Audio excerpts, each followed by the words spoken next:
Campfires, Are you no. unable to roast marshmallows if you're not in the proximity of trees? Is that a thing? It's working just fine. What, you do it over a fucking gas stove? Like it's some sort of gas campfire? I don't know that it really changed much of What anything. do you suggest? There's no trees to cut down, no dead branches to make a fire with. Well, if you think about it, it's illegal to cut down trees at campsites. People Whatever, dude. Fuck it. I'm just saying. You can still Well, make okay, fires. Jesus Christ. But what are you making the fire with? Wood. That you brought with you? Yes, like 90% of people do when they go camping. Dude, you don't fucking bring wood with you when you go camping. That's for fucking... That's a smart thing to do. It's If you don't want to get caught burning wood illegally. Sometimes You just find downed wood, bro. How hard is that in the woods? First of all, you want a good campfire, you need logs to burn. So you're not fucking trying to throw twigs on it every 20 seconds. We did it like this. Plus, sometimes you go camping in places where you're not allowed to burn their lumber. There's probably a lot more allowance of burning in New Mexico because it's fucking desert. You're not going to burn down a forest if you accidentally start a fire, you know? California did it. your voice quality was, went down significantly. Everybody Your voice knows quality that went down was Jewish significantly. space I'm not lasers, talking to Russ. the mic yet. Don't fucking put that on campers. You ever notice when you go baby to like an reveal actual parties. campground that the camp host usually sells wood? Okay, fine. That's okay, fair enough. I'm just pointing out that it's likely it sounds like you've been a lot of camping that was I've never had a good burning- camping experience. Maybe that's because my dad Fuck never... you. I spent That's not $200 on that camping Okay. experience and you had a I've blast. had one good camping experience. Never one with my dad. He Like, made me go camping all I the time. arguably had the shittiest time out there, In and the I car. still had a good time. Like Having to that's- turn the heater on every 20 minutes. my girlfriend broke up with me to fuck Cody Dibble at that camping trip. Yeah, right. So, and they popped my raft. And did we get food Whilst poisoning fucking? from the meat? Most, like half of you guys did, I think. Yeah, no, I wrecked a camp toilet. I had no problems.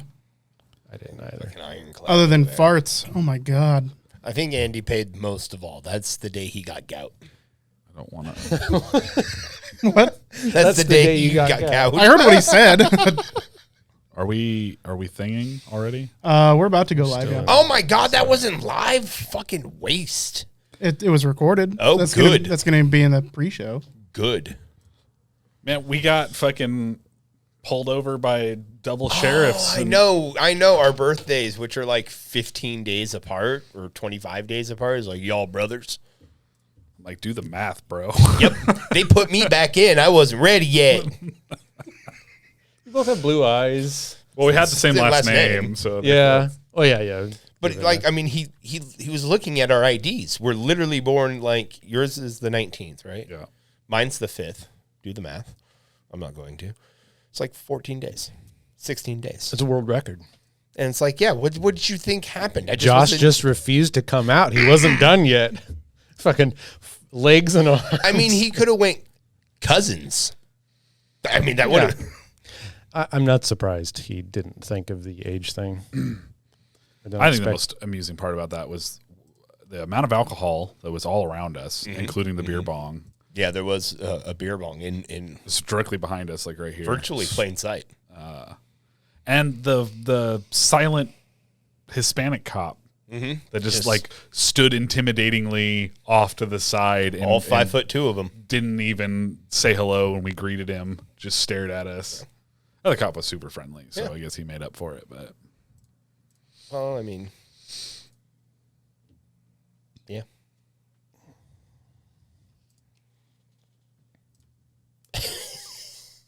the sunglasses. I wear my sunglasses at night so I can look like a Douche. Douche. Of course, Twitch is unsure of the extent because they don't want to acknowledge. I wish I could wear my sunglasses more often. Hard being a vampire. It's just a lot of times when I get stoned, I feel like I'm substantially more comfortable when people can't see my eyeballs. Get worried a lot about how my eye.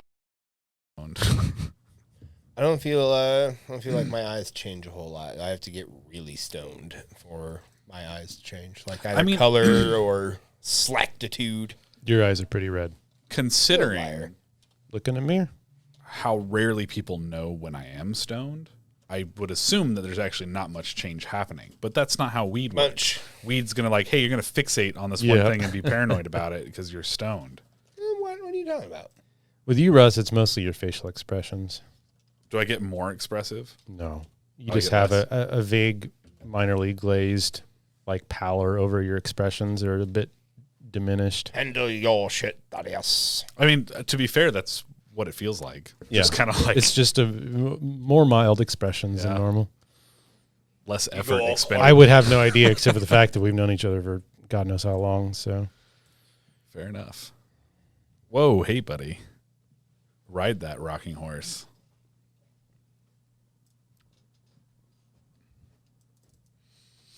Ooh, got some juice in. Would you blow that candle out, by the way? Or just put the cap on it? Don't blow it out. Just put the cap on it. Well, I don't want wax all over the table, so.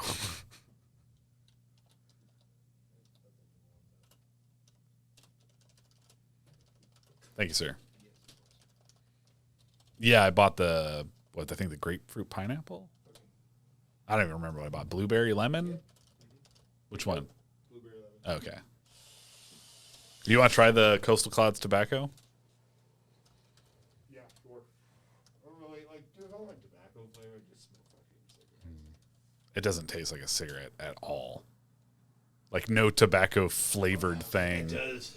It does smell really good. Oh my god. Tobacco flavors taste like what cigars smell like, which is delicious. if But- cigarettes could taste like cigarettes smelled, yeah, but they don't.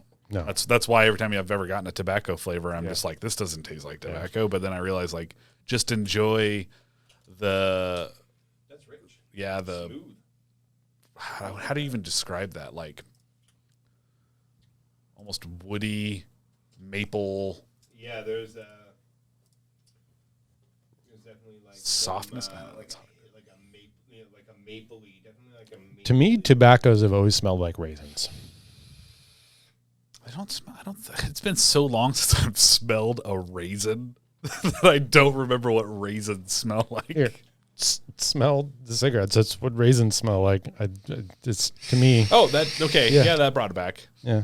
Yeah, that's raisins. But that's not what smoking a cigarette or like the tobacco itself, I think, really. Like, have you Yeah, that doesn't come across at all in the flavor of a cigarette. have you smoked a lot of cigars or been around a lot of cigars? Just a couple Okay, because that's when we were younger. the tobacco flavor. I feel like what they're going for is definitely more of a cigar tobacco essence that they're trying to capture. Nice throw. Probably because everyone's been like, why the fuck would you want to capture the taste of a cigarette? That would taste like butt. I'm still about that cherry ginger, homie. Yeah, I know. That's 100% the next flavor I'm going to get. I really want to try that. Out of my own mod. I don't. What Use the? my more powerful one. Fuck, I've been neglecting my Xbox friends because I've been on I know, PC same for... dude. I was just texting my homie in New Mexico. I was like, dude, we need to get together Friday, bro. Like, he's got a PC too, but I haven't got him hooked up on anything yet. Whoa, And, we leveled he's up. like, I'm going camping, which spurned my question. What was Fuck that? you do camping? That was, I think, Russ's phone. Doing a thing. That was my notification noise. Some Final Fantasy 12 bullshit. Oh my god, you guys got to hear my fucking... I changed the notification noises for the Ring camera at work. Okay. So I have a new one set up for when somebody actually rings the doorbell. Because there's motion detection happens a lot during the day, so I wanted that to be something like short, and that's not nearly as often as people actually ringing the doorbell. So when that happens, I play this. Hey, welcome back to Personal Space. I'm your host. Hey, welcome back to Personal Space. I'm your host, Philip Jacobs, and let me tell you, I care about my personal space. Whoa, whoa. Hey, who's around me right now? Who's around me? Now, why don't we This is step your up doorbell? here and everybody It's on my get stepped phone, up but- and let's get some stepped up personal space up in this place. Here we go. We get a 1, personal space. 2, personal space. 3, stay out of my personal space. 4. You guessed it. Personal space. Is that Rick and Morty? Yeah. Yes, it is. At the end of that, he rips his own skin off to get some personal space. That's accurate. And fun fact, I have felt those feelings before, whereas like I am just going to rip off my face and tear it into face confetti, and you know, why don't you grab an earlobe and pitch the fuck in? You know, I also have this one. but Is your skin still today's- used? What you see is not the same person as me. My life's a lie. I'm not who you're looking Daddy for. Rick! Let me out. Set me free. I'm really old. This isn't me. So, Pickle Rick, Tiny Rick, which Rick's your favorite Rick? Other Ricks I didn't name, I'm sure. Wasp Rick, that's a personal favorite of mine, I feel like. Answer these 12 questions to find out what kind of Tiny Rick you are. The best kind. What's going on, Alonzo? Alonzo? I mean, Rick and Two Crows was pretty cool. Rick and Two Crows was pretty bitchin', dude. I enjoyed it. Is this chat viable? I think this is dead. Let me fix this. That would have been the smarter thing to do. Bad boy.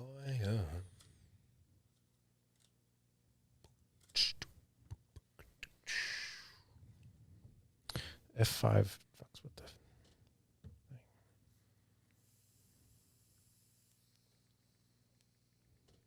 Oh, am I on Yoda's? That's why. Where are we at?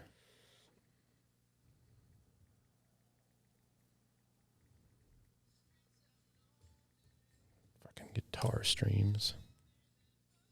I think he's talking about you, Russ. Talking about He has Twitch. a badass beard.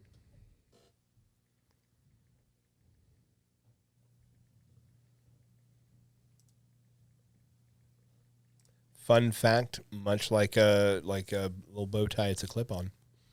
A clip-on beard. Clip on, Yeah. dude. What is it clipped Oh, to? dude, patent pending, clip-on beard. What are you clipping it to? Shut the fuck up. It doesn't matter. Shut the fuck. We'll get it figured out. Well, I guess if you grow a little beard, you can clip onto that. Yes. Beard Extendo extensions. beard. Oh. Somebody complimenting my beard? Yeah. Yeah. Oh, thank you. He's simping after you, Russ. Simping after you. Kind of easy to But forget. simping after the beard, which is Yeah. respectable. I also simp after many a beard. The beard is his own man. One of the few valid forms of simping. Would you say you simp after your own beard? No, I am the master of this beard. Oh. That's what a I am slave this would beard's say. dom. Sometimes the beard gets a little uppity and has to be put back in its place, but That's why they invented beard oil. I feel like you could rock a mustache, but it would have to be and just a mustache, but it'd have to be like a fucking mighty one, you know? I don't think that my face should ever be lacking hair below my bottom lip. That's how I feel about it. I mean, I feel like I have pictures that beg to differ, but it's okay. I mean, that's fair. Everyone's got Oh, I different know. eyeballs, and eyeballs are dumb. So, because our electricity meat brains have to interpret everything, and as we were proven last time, we're looking at those optical illusions. It's fucking guesswork at Yep. best. It's literally like, maybe this. Yep. Close enough. Yeah. This light's red. No, Oh, no, yeah. it's not. Yeah, it's true. Fuck, that's true. That was almost a Josh's mind blowers right there. How do I unvibrate? Good callback to the Rick and Morty. It was, wasn't it? I thought it was funny about that, how Justin was like super psyched for like the whole season and then was disappointed by like the Like last two episodes. And I'm No, like, almost like those were every- fantastic Yeah. episodes. Well, like, I feel like he was a little like every time like he'd be like come over, he'd be like, I didn't like you that much. And I was like, admittedly, the season was hit and miss, but I don't know. I don't think it was hit and miss. I think it was a fantastic season. I 100%. enjoyed most of it. Like, I really liked that fucking turkey episode. Justin did not, though. That was fantastic. It was a fantastic episode. I agree. He's incorrect. Yeah, agree. I do agree with that. I was like, the simple fact that he's done it 14 times, that's just big dick in him. That's just big dick in the president, and it's fucking awesome. It's just all those little details that just adds to this ridiculous joke, you know? They're literally going to do an episode where they try to earn a presidential pardon by being the turkey, and they've done it 14 times Right. previously. Like if that's it just adds to the credibility that, like, why are they going to such lengths to do this and stop them from doing it? I'm like, if you're the president of the United States and this fucker has fooled you into free pardons 14 times, you bet you're going to try to stop that 15th time from happening. Right. You're going to You're do everything fucking you right. possibly can. Like, no, this ends now.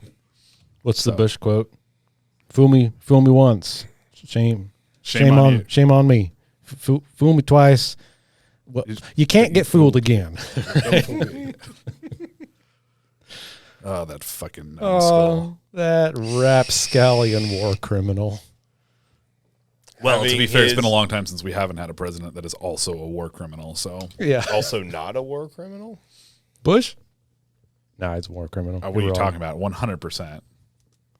Every president's been a war criminal since. The shit we do War in our crimes. military actions is like hands down No, multiple I violations. feel like you said it wrong. Like, What? We're saying that Plenty Bush of is a war criminal. Yes, many presidents are war criminals. That's what Russ said. Yeah. And then you said war criminal? I said it's been a long time since we've had a president that wasn't a war criminal. Okay, I didn't hear the wasn't. I heard the was. It's been a long time since we had a president that was a war criminal. And it's like, War crimes are a bit of a Was? suggestion. Even if I'd misspoke, I would hope that you would yeah, no, I was. This one is why I felt not like be I was- pedantic and point out my obvious. I think he was really Mistake. worried that you That's thought my our job. Yeah, president. That's my job. Like I would. Yeah, no, it was, It's my job to nitpick the word that you chose to use, Joshua. We have things that we do on this I've podcast. stolen enough of your blood. It's also now That's- my job. You're like a lazy chameleon. Sometimes I'll copy a thing that you do if I could be bothered. Yep. The laziness comes from my blood, by the way. That's a catch-22. Yeah. You I got- forgot about that. Really excited. I learned a new word the other day. Did you? Propinquity. The Perpinquity. PROP PUINQ something. Propinquity. It's the state of being close to something or the relationship of the distance thereof. So the propinquity of Josh has got me all hot and bothered. I thought it was neat. I don't run across Personal new space. words anymore. Number 1, personal space. 2, That's the problem is Personal I'm in space. endgame words. I have to fucking theory craft new shit. Constantly like, not enough letters. I feel like I've never heard that word before, but also that I have. I can 100% guarantee no one's ever spoken that word out loud to me. I saw it in Before this. text. Yeah, I've never seen it. I don't even know if it's ever been spoken aloud. I probably mispronounced it. It's like blurs or something. Blairge. It's like reading H.P. Lovecraft where Oh my gotta god. have a fucking dictionary out every other page. Like, fuck, they used these words back then? No, just him. Just him. We're catching just the edge of the curtain on your camera. I'll poke the camera. Let's. Nope, it's not working. Put your phone in your lap. Oh, I can't stand up with the headphones on. Can you put your phone in your lap, please? Oh, yes, of course. Perfect. Or you can turn the vibration off, but that's a lot of effort to go to.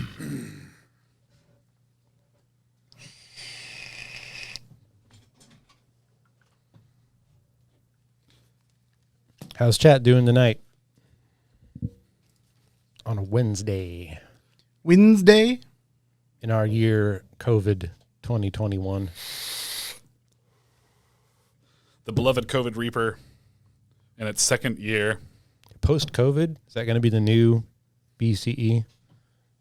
I mean, it very well could be, depending on how long this shit fucking goes on. Post collapse, post COVID. The meaning will get lost to time. Did you hear about the antiviral pill, though? No. Yeah, Merck has developed a antiviral pill that they are pushing up the chain of testing as much as possible.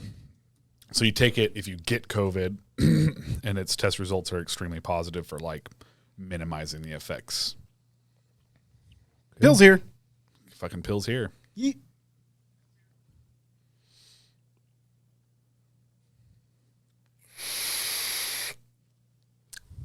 Yeah. That's clever. You don't need this. I mean, because of the screen Is it gonna make a a difference for the boomers there? Or are they still just gonna keep taking them dewormers? That's unfair to just classify all boomers Oh, as anti-vaxxers. Because It's fun, but it's not fair. yeah, I mean, one, you're letting off all the fucking Gen Zers and Gen Yers and millennials that are also anti-vaxxers, and you're lumping in a bunch of boomers who aren't anti-vaxxers. It's just, this shit is just, it's just a smear on the wall, and you can find a fucking demographic in any fucking color on that fucking shit smear. Why do I need to sign into Twitch? What? Because I had to change the password. Bum, bum, bum. Oh, shit. When I started working at the pizza place, I was Autofill? legitimately had my eyes opened at how No. many Dot young gmail.com? people are let also me- fucking anti-vaxxers. Like, I don't want to say it on the podcast. That is a good point. Yeah. but it definitely goes to show the core demographic of like the Rogue Valley by far. Like there's just happens to be a lot of We've gone rogue. right Got the brakes. conservative views, I guess we Yeah. could call them. Although that's would have been offensive to conservatives just a couple of years ago to call them that. I saw a roughly 6-year-old today in a shirt with the black and white flag, fear none, trust all, or some slogan on the back of it with the thin blue line on the flag. Starting them young. Well, you know, I feel like NWA said that one best. Deride the constables, To ride the delivered straight from beneath. The streets. I tried to whiteify it. They did pretty good. I like Yeah, that. it wasn't bad. It wasn't bad at all. Yep.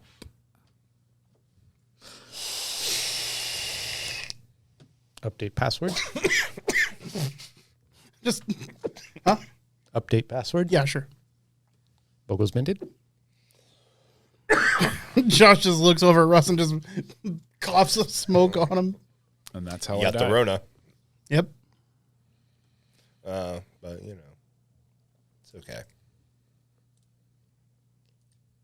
Merci que. It's French Spanish. Merc. It's pronounced merchandise. Andy's over here watching Amaranth, Yep. contributing to her $1.3 million she's made in the last year and a half. Man, that must be nice. I'm surprised she's not higher up on the list, but I think she makes the majority of her money from her OnlyFans. Tits only get you so far. Yep. Haven't done much for me. Fuck. Is it because mine have hair on them? I Yes. feel that's judgmental. There's a niche for that. Oh. Just not living in a big enough Did you city watch to- Closer or Closed? Whatever Dave Chappelle, he just came out with his newest special. No. I watched it. Was it funny? Yes, it was pretty good. It's, I mean, I don't spell. know. Even when I get a little uncomfortable about what he's saying, I never not enjoy his performances. They're just, He's good enough to know how to push the line without breaking it, unless you're a certain subset of people that don't understand what the point of a comedian is. yeah. I have the luck, a lot of us did, to grow up watching a lot of comedians, and we've come to understand the point and concept and boundaries comedians have and use, and to not be offended. You know, it's like, I think So- we need comedians. in society. If we don't have them, Yeah. we run into problems. Do you feel they have lines, that there are lines? I feel like all good comedians, regardless of content, know how to push that line without breaking it. Is the line the same for all comedians? It depends entirely on what they're talking about. Okay. No. All right. Whether they're talking about boomer jokes or trans rights or children or drugs or violence or sex, like it all depends on what the content is and who's performing and what their audience is. But, you know, There's something to be said. I say the line for comedians for me would be anything's acceptable as long as it never feels like you believe the shit that you're saying. So like you can make fucking racist jokes or sexist jokes or jokes about pedophilia and murder and cancer and all that shit, as long as it never comes across it like at some point there's a core part of you that believes the things that you say, if they are, that would then make them offensive. you'll find that good comedians will usually find a way to tie the joke to their personal lives, or to quickly before and or after the joke get across that they're the brunt of the joke and not the people they seem to be attacking, right? A lot of this most recent Dave Chappelle skit was him talking about his trouble he's had with the trans community for some of his jokes in the past. And he does a pretty good job, in my opinion, at least, of getting across his personal experience with it and the trans people he knows in his life and how they view it, and the one-on-one relationship interactions he's had with people regarding all this conflict. So it's not so much him talking about the trans community as a whole as it is about him talking about individual empirical anecdotal things that are hilarious. But in the end, if you take it on a whole, you realize, okay, he's not just like he talks about punching down on trans people, right? Mm-hmm.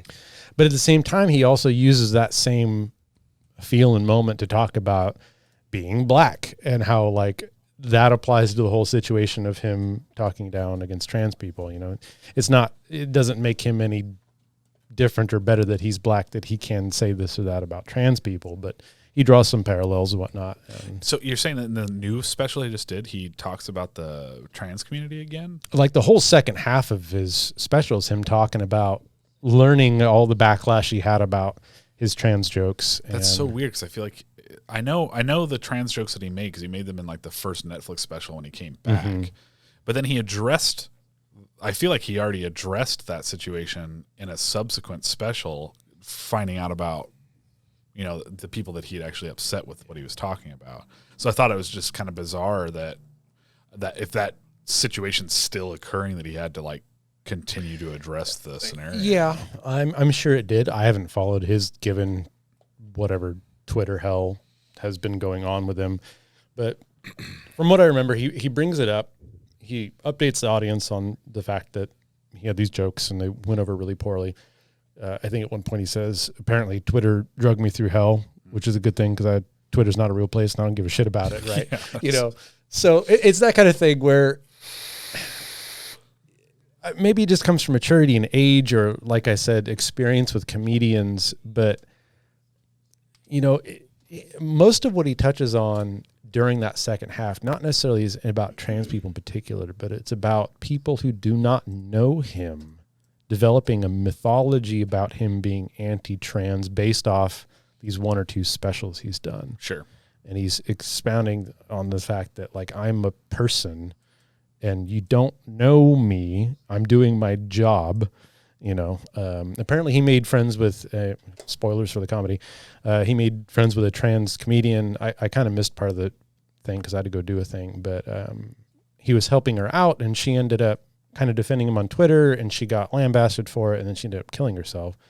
And yeah, so, I mean, was that in regards to what happened on Twitter? I don't know. I don't know anything about the story, but again, he just uses a lot of help. Yeah, personal experiences. And at the end, he basically says, you know, I know what it's like to be marginalized. I'm black and I have nothing against trans people in particular. I have issues with trans people who do not know me and are dragging my name through the mud, right?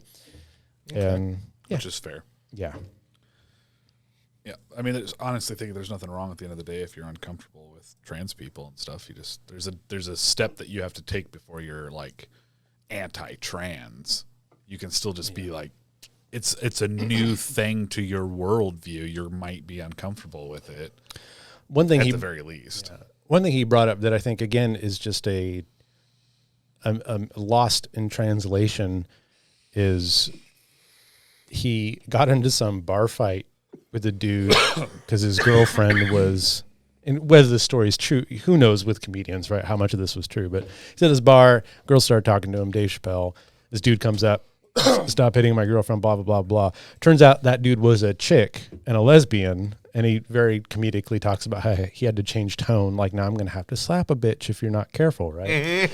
Because he was about to get up there and punch him, but now I have to slap her, right? Because it's a woman.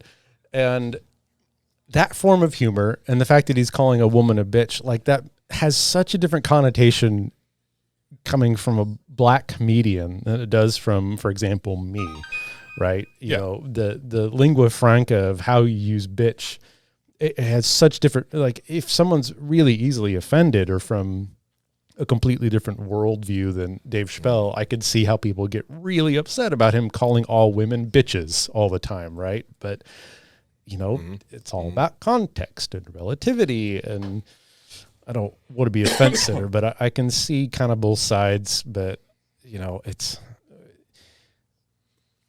frustrating how much celebrity and internet fame and Twitter fame causes these parasocial relationships where people feel like they know a person because content gets so familial, right? You watch people every day on YouTube or on TikTok, and you're like, oh, they're my quote unquote best friend. You can even imagine how more so this is a factor for children that don't even have the concept of parasocial relationships. And I don't see it going to a good spot, but it is really the tip of the iceberg of all the other problems we're dealing with. So I don't stress about it. Yeah. Okay. Russ found the D. Oh, Today's letter of the day.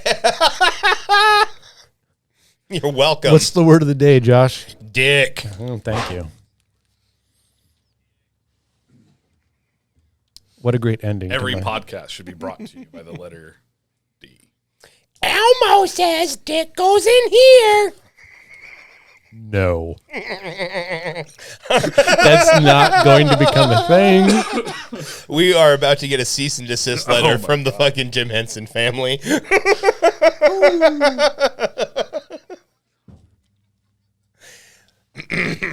I need to turn those down. I can hear your cackle. It's not a cackle. That's You say after you fucking cackle. It's not a guffaw. That's what Russ does. What is that? What would you call this? Your internal giggling. I don't know, like Crambling. I don't like that.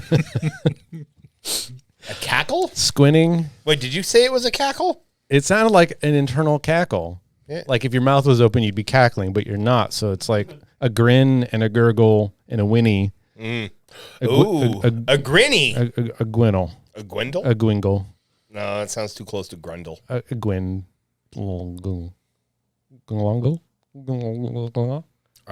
Let's take chortle. Oh, I and like change chortle. that No, for Josh. Would be a jordle. a jordle. I jordled it. That's too Josh is jordling. too round in the mouth. Like something else. Jiddling. I like jiddling better. Jiddling. Josh is jiddling. It's a jiddling good time. Word for internally cackling. If there's a word for that, You'd know it. The Germans came up with it. Caterwauling? No, that's too much. Oh. I do like that term. It though. is kind of like an internal trill. Ooh, a trill. It's not a trill though. Oh. Trill is like Xena's noise. Kinda. A lot of tongue action in it, you know. Gobbling? Gobbling? No. Josh the Gobbler. No. That's a hard pass. we have a winner. Hard pass. Keep looking. Snickering. It's kind of like a loud snicker. Snackering. Snorkeling. Snorkeling. What? No, there's already a thing called snorkeling, homie. Let's fucking get more use out of the words we have so we don't make new That's ones. the fucking French, okay? What the It fuck? is an English tradition to reuse words for entirely different purposes, right?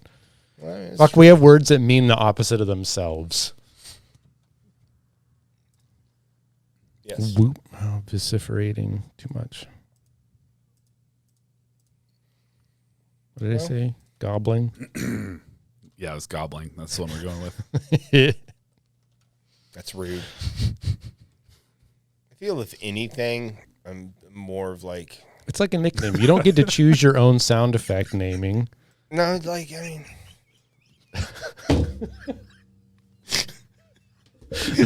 It broke for us. Now this is going to be a guffaw. Just give him like 10 seconds. Y'all can fuck off. Josh feels so vindicated over here.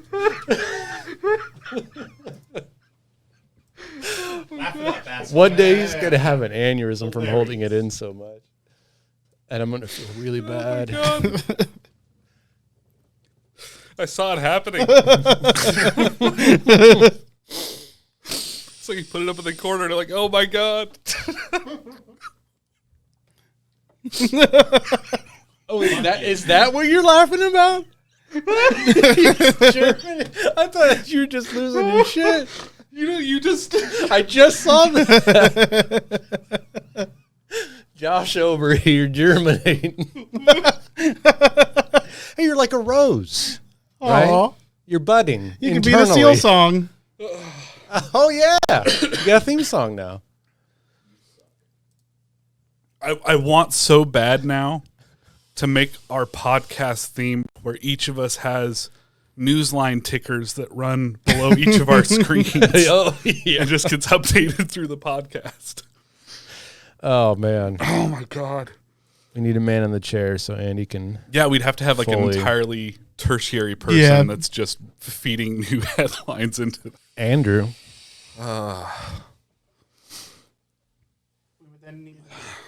We would then need an entirely new desk and setup, but yeah. Did you go over there just to create distance? Yes. Okay. Very angry. I'm still a little bit upset. But I've managed to contain my rage. You're just upset at how fucking hilarious that is. Rotationally grazing? The fuck does that mean? Circle eating? I don't... That one's lost on me. Oh, that was brilliant. Well done, Andy. thank you. I did not... I cared for it less, but... Well, it was funny. I'll give you that, I guess. Did you see what That's it good was content. when you came back? While you were gone, it said the gobbler is missing. Yep. Yep. Now I want one of those, who's that Pokemon? But it's a picture of you. The goblin. It's germinating. Don't worry, the onus will move from you to somebody else, and then you can laugh. This is not becoming a thing. Josh does not enjoy when it's- he's the brunt of a joke. That one. It's not even that good. Okay. It's not even that good. But you're making it it's so pretty much good. better.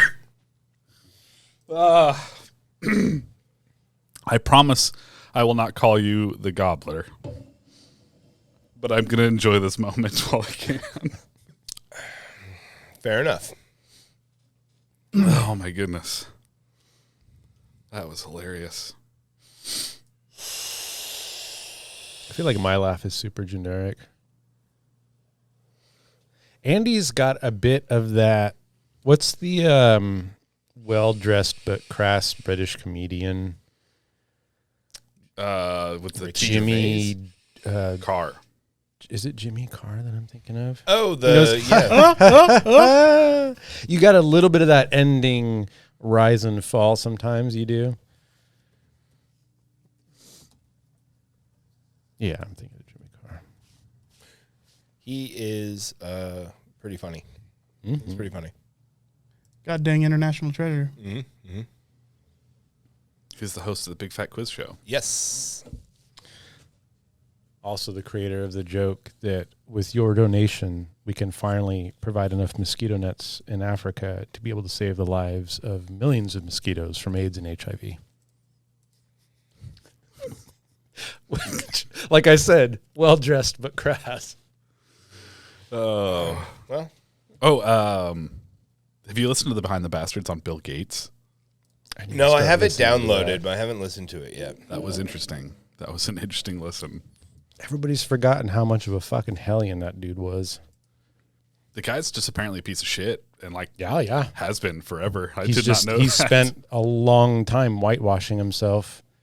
He was practically like corporate Stalin there for a while. No billionaire can be a good person. I mean, so far, it's not. It's Yeah, pretty, it's not, pretty. It's not possible. I think it's very possible. Just because these people are like, if you take the money away, they're still pieces of shit, right? Mm-hmm. Someone brought up the other day, either that or I'm remembering a YouTube video, that there are no hot billionaires. I don't know if that's true because I haven't seen everybody. Bezos is a pretty sexy man. No. I mean, like that. He looks like somebody put flank the steak on a Kardashian mannequin. gal could be considered hot, I suppose. No. Jenner, whatever her name is. She Kylie looks Jenner. like polyethylene. That's Vin Diesel. Oh no, it's No. not. That's Jeff Bezos. Jeff Bezos. I mean, he's trying to look like Vin Diesel. I don't real think hard. he's an attractive man. I think he no. looks borderline like Bring up Nosferatu. Bring up Kylie Jenner. She's objectively hot. in the same photos. Sergey Brin isn't bad looking, but I would not call him hot. He just Rate looks the like a billionaires. regular dude. Bring up a list of pictures so that I may Yeah, I'm pass trying to- judgment upon them. Yes. Please. Billionaires. That's not. Oh, Yes, a some list of coarse names. language would please thy king. Perhaps a shite or Or a bullocks. not crass enough.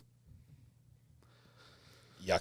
I didn't ask for a list of pictures. Can we do it? You did. I said bring up some pictures. Of billionaires so we can rate. I didn't their want a attractiveness. list. Give Russ random So pictures. just give me random pictures. I will judge them. I'm just saying Kylie Jenner's an easy fucking one. Let's bring her up first. Kylie Jenner is not attractive. Who the fuck are the Yeah, I do not. Bogdanov twins? Is that those two Okay, dudes that look like can we cherry pick a fucking photo? small soldiers? Sure, of any of those.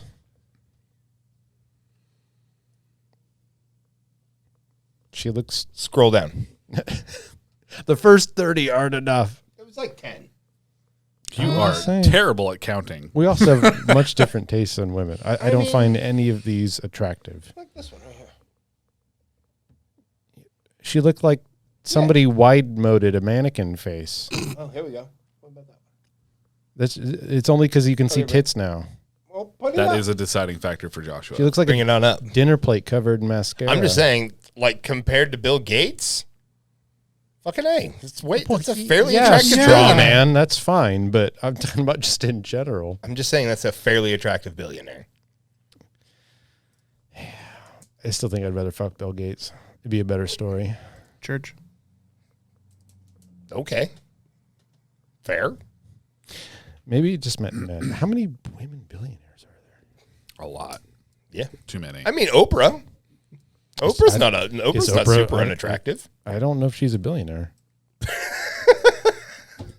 Is she? She's a billionaire. 2.6. Barely. She's got a few billion. I feel like she was richer than that, but I also feel like $2.6 billion used to be a Look, lot of money, like well, 15 years ago. 20 She is years worth ago. $2.6 billion. What is Harpo worth? I mean, Bill Gates is 130. Yeah. So Okay, but I'm just saying, like in 2000, I don't know. It's what's just the like Harpo? Harpo's That's her business. her production company. Or enterprise? It's Oprah spelled backwards. It is Oh, She's smart. fancy. palindromes. Fucking better than Goop Enterprises or whatever the fuck. All That's- good businesses that's have a Pooch. double O in their name. Pooch spelled backwards. What's that referencing? It's what her vagina Her makes. product. It's the sound her vagina makes. Pooch.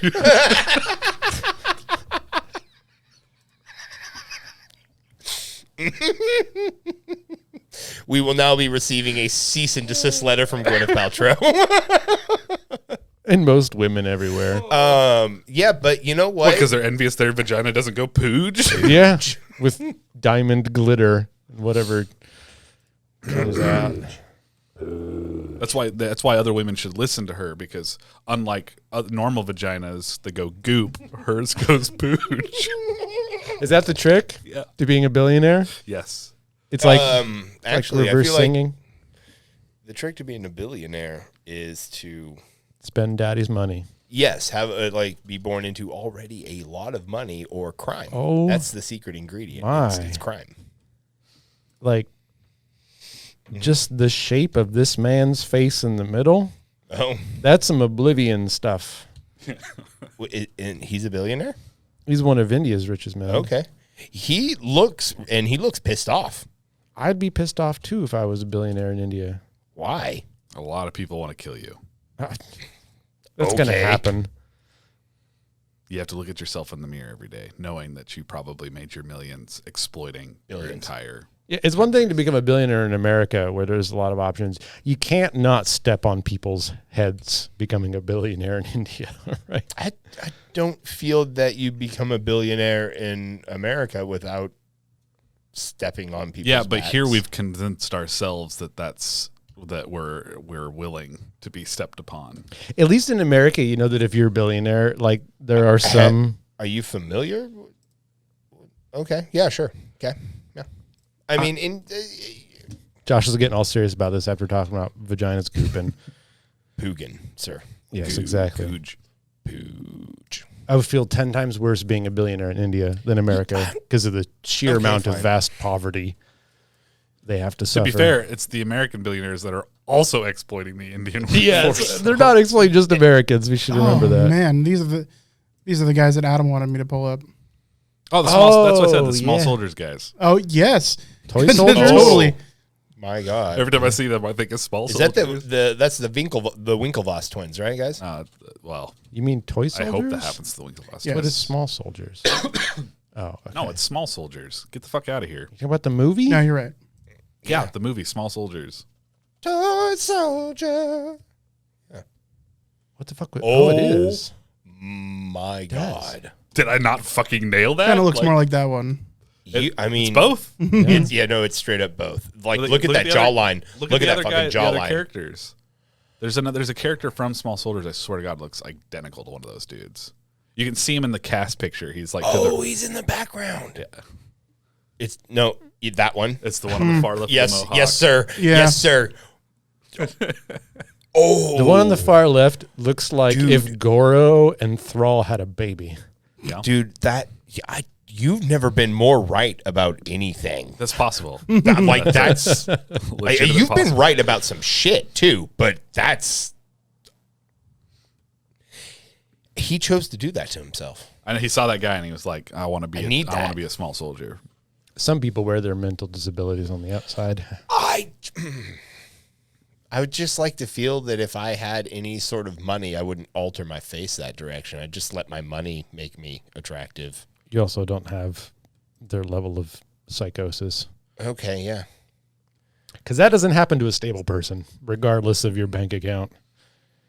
They are chasing Don't you think with that amount of money they could have worked on it a little The bit? problem is they did, and they didn't Yeah. stop working on it. Yeah, I feel like what made in that scenario, it might have been like they went and had one sort of cosmetic surgery done, and it fucked something up real bad. So they went back multiple times to try to fix it, and it just kept getting worse. More than anything, they probably have some idea of what they want to look like, and The- it's like chasing the dragon. The And last person who operated on them should lose their fucking medical license because it's like Unless no, that's what they wanted. I don't know. what they- no, no. they They wouldn't used be to look po- like normal people. they attractive wouldn't be normal. posing for pictures like this if they didn't enjoy how they looked. Yeah. It's like, you know what? You need to go see a therapist, and if a therapist can sign off on this, we'll agree to it. I mean, at the end of the day, they're not hurting anybody but themselves. I guess, but Their like, money. And if they're happy with it, yeah, cool. okay. Yeah. The question is, like, if you had to honestly ask them, would they honestly tell you if they're happy or not, you know? They can't move their face, so I'm pretty sure they just communicate maybe telepathically. At that point, Pheromones. Pheromones, yeah, perhaps. I mean, because they had scent sacks actually embedded in their face for just such a purpose. I thought he said jibetted. Jibetted. As if that was like a specific rhinoplasty you could get. Yes. it's a jibeditation. My. That's where they inject a 1990s movie right into your face. Okay. We're 43 minutes in. We haven't started yet. That's True I need to facts. smoke. I'm going to do that, and we'll podcast. Sounds good. addiction.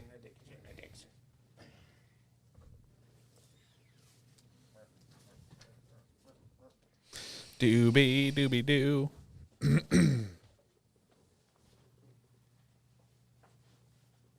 Man, the Twitch ingest servers seem to be having a fucking hard time tonight.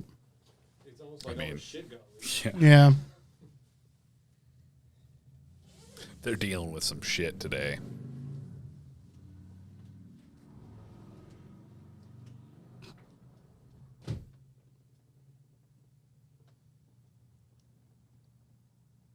Oh.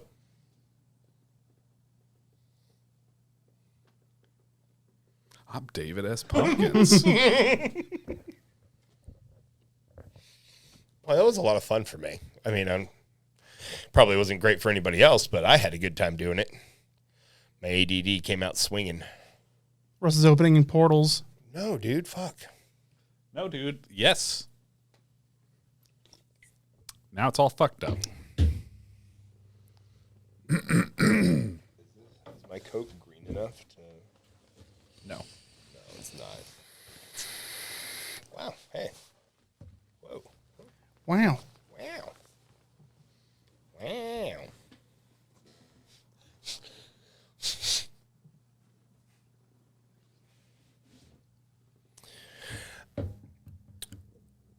I was very you- pleased today. No. Oh, go ahead. No, fine, it's fine. It's fine. Are you sure? Yes. Are you good?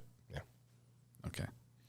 I was just very pleased today. I watched some videos, people talking about their first impressions of New World and whatnot, and to have the same like concerns and thoughts and stuff that I had being talked about amongst like other prominent game reviewers was like, Yeah. right on, fucking nailed that shit. Oh, yeah. I'm a real boy.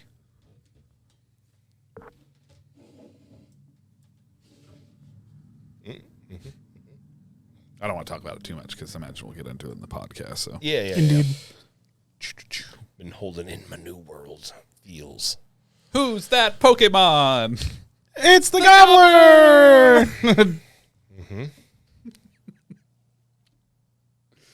If I took the time to make the Who's That Pokemon with you in it, you would love it. Would. God damn it. I probably would. But now I'm just thinking what my attacks would be like. I'm also imagining myself as a bit of a cross between some sort of goblin and also turkey. If I were the gobbler Pokemon. You know, pointy ears, but some sort of beak. Gobbler Also- uses Filate. It's super effective. You'd need a waddle. They passed out.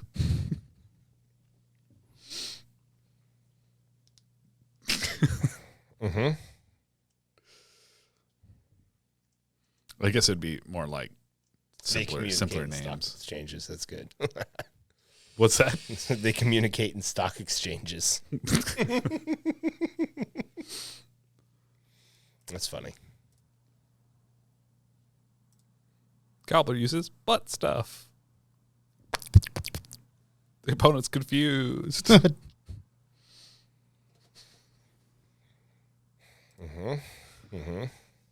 Get it out of your system. You started this trend. You're like, what attacks does he use? Now I got to think about what attacks the Gobbler uses. I'm sure you got a few good ones in there. What else? What other powers would you use? That reminds me so much What of type that of Penny Pokemon Arcade would thing. you be?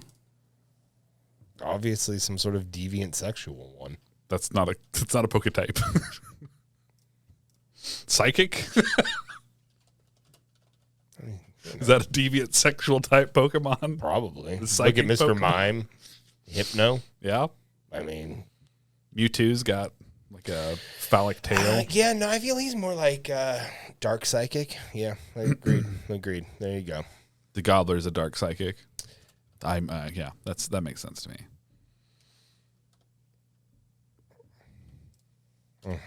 It makes sense. It does. Very good. The Gobbler uses Struggle Snuggle. We're gonna watch this for funsies. Okay, let's put it on. What is it? Stop. The fourth panel. Is this new? I don't like. No, me this is anymore. old. No. I sort of know how it goes. Yeah. Well, and it stopped being funny and turned into left wing propaganda. Now it's just like telling me what a bad person I am all the time. Oh, yeah. See, I haven't gone back to it in a while. Yeah, I stopped when it made that switch. Okay. But they're trying to do a campaign. So hold on a second. So you're watching it? No. They're running PSAs with the kids, like the people from Glee, Oh, I see. trying to say that you shouldn't call people retarded anymore. What do you think about that? I think it depends on whether or not the person is actually a retard. Like if you think that if the person's actually retarded, it's not okay to call them Reel it in. a retard. In that case. Yeah. What I'm wondering if retard is okay. Well, it's a different pronunciation. Yeah. I'm wondering if that's sufficient Yeah. to bring it around. A retard. Yeah. It has kind of an upper class. I don't Upper like class, when yeah. people refer to someone they don't like as a dick. Because dicks are beautiful. They're incredible. Yeah, Well, I mean, It's an art form. I only really look at mine. But it's But you've been impressed. great. You've seen it grow and change. Yeah. And so I don't think that's right. To disparage dicks. Peni. Yeah. Asshole's probably okay to call somebody, right? I mean, that's a butt. I don't know. Is it? Asshole. It's like a body part. And and the advantage is that it's a universal body part. Yeah, but does that lead to body dysmorphic issues? Where people feel like their buttholes or their assholes are dirty not or bad? beautiful. So I got to get it bleached. It's like this leads people to believe that their buttholes are filthy. Changing their ringtone. Assholes are beautiful flowers. It's an incredible product. It's funny. that should be recognized. Yeah, so maybe it's not okay to use it in a derogatory way. No. Maybe we need to celebrate the butthole. Yeah, I mean the idea it doesn't have anything to do with individual words. It has to do with using language as a weapon. Yeah. It's a philosophical distinction. Mm-hmm. The because it just that caravan just travels from word to word, Yeah. stamping them out. First they came for the retards and I said nothing. Soon they'll be all gone. Then, they came for the douchebags. Yeah, And I said nothing. Yeah, what about douche? Still don't think that. I mean, douches are good things. No. What?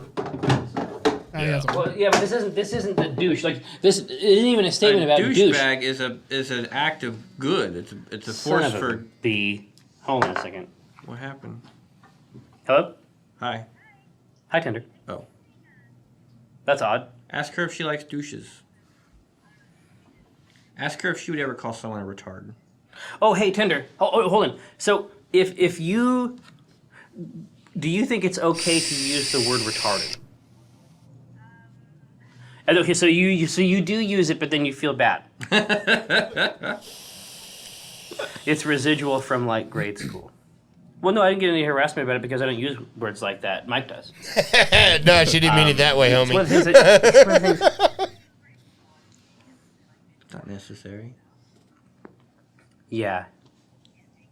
Well, yeah. I mean, the core assertion that I'm trying to make is that he is a villain. And that's one of the things that distinguishes him and I. Yeah. All right.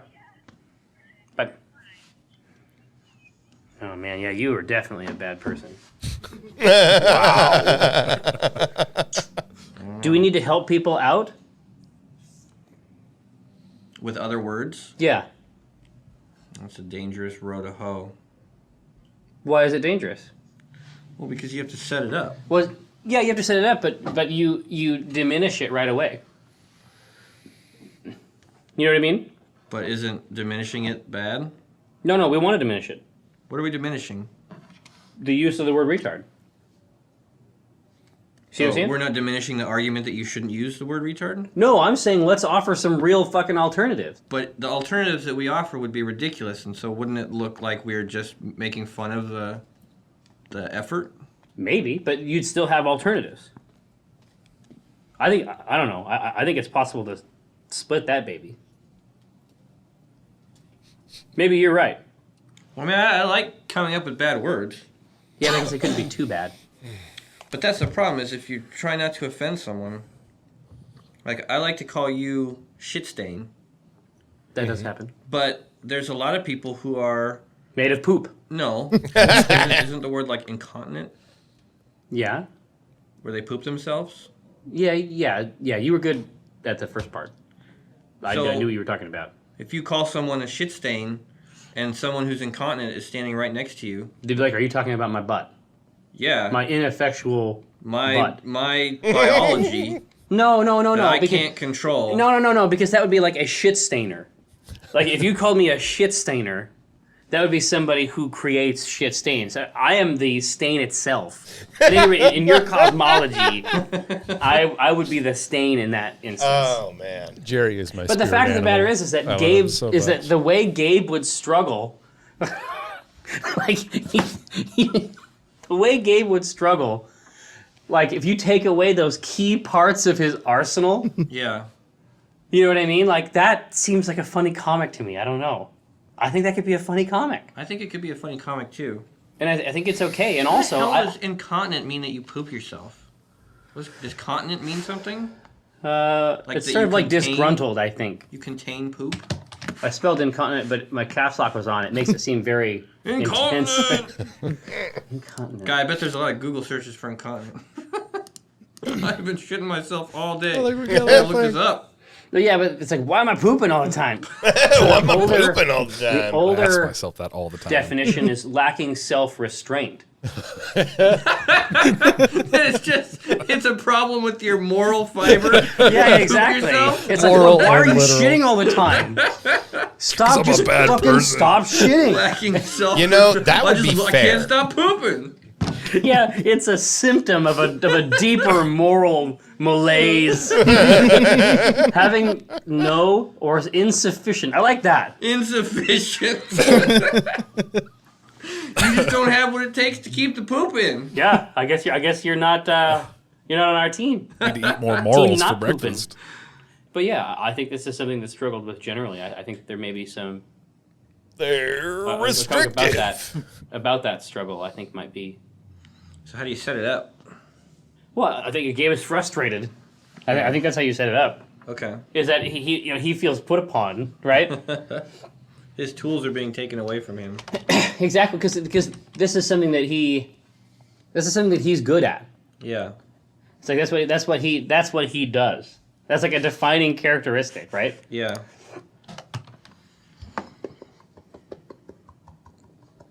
I miss these so much. Maybe there's no escape. Maybe it's not possible to set that up. Are they still Yeah. doing comics? Oh, they still do yeah. the comic, but they don't do the fourth panel anymore. I'm glad that only took an hour. Once a year, I get my Penny Arcade Expo. Maybe we need to Drip mine our feed. own personal lives for humor. Has anything funny happened to you recently? No, it's been nonstop terror at home. Oh. No, I dreamed I was getting a blowjob and having sex at the same time. It didn't occur to me in the dream that was impossible. It was pretty cool. It was amazing. Like I was blown away. Literally? Yeah.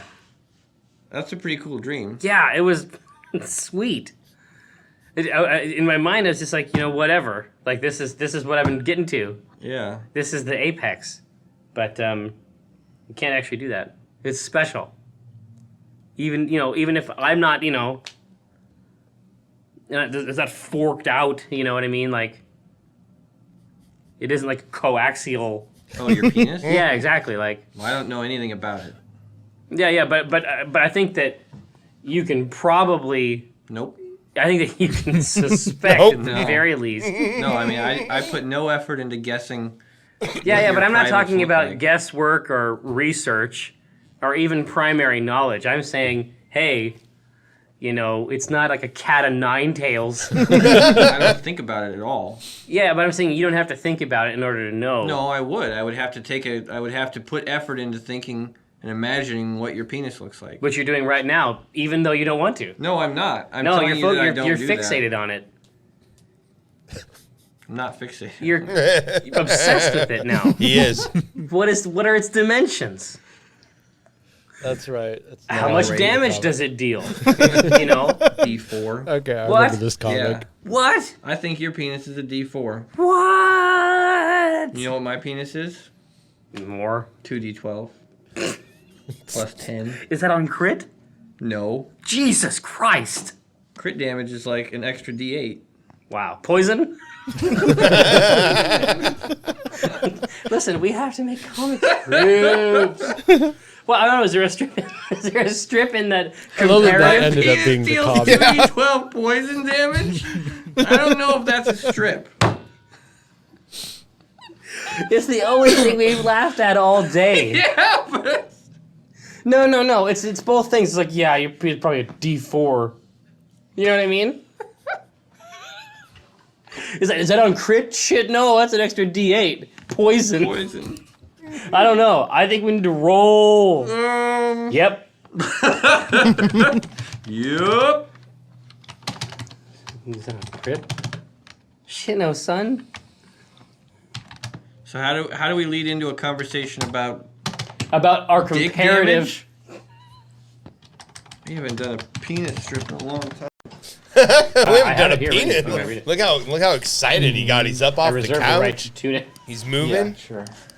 He's on the move. I'm not saying that you know anything about my penis specifically. What I'm saying is that there are things about it you can probably infer, like its base damage or something, which is low, D3 maybe, if that. You know what my penis is? Higher, like a D12, 2D12 plus 10. Is that on crit? Not even. That is plus D8. Poison. I'm not saying it isn't weird. How does it start there?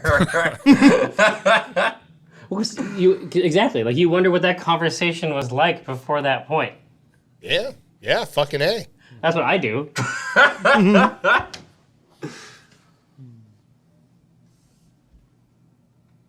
Yeah, the other guy almost looks like Kroger brand Nick Kroll. You know? Yes, he does. Oh, excuse me. Man, yeah, I used to love watching those. I do. I miss them so much. It's probably the best. My favorite content they've made outside of the actual webcomic. I think it's actually my favorite content they've made. It's like the best of both worlds. Then, Yeah. right? It's like you get to see the comic strip and how it was made. Did you guys watch Strip Search? Yeah. Oh yeah. Yeah. Oh yeah. I really enjoyed that. Yeah, that was a lot of fun. Man, we are dropping frames like a motherfucker. They're getting leaked. Can we pick them up? Shit, what are we? Mike's computer? Ooh.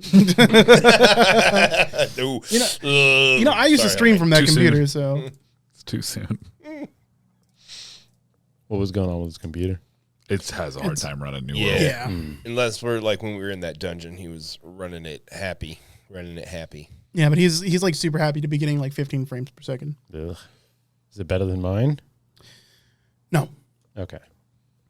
You have a slightly newer i7 and a much newer graphics card, like 4 generations newer. Yeah, the open world PvP was pretty rough on him. Yeah.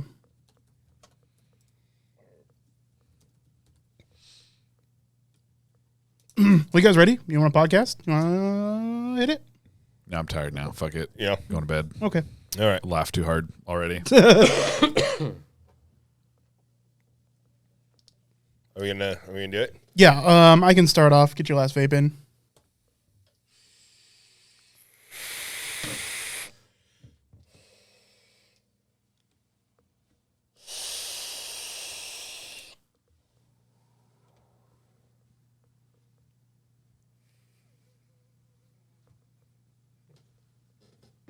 Don't make me start talking about your laugh again. You Germinator. I am the Germinator. The Germinator. I make plants break free from the soil. Come here. Show me your flower. Let me see your stamen.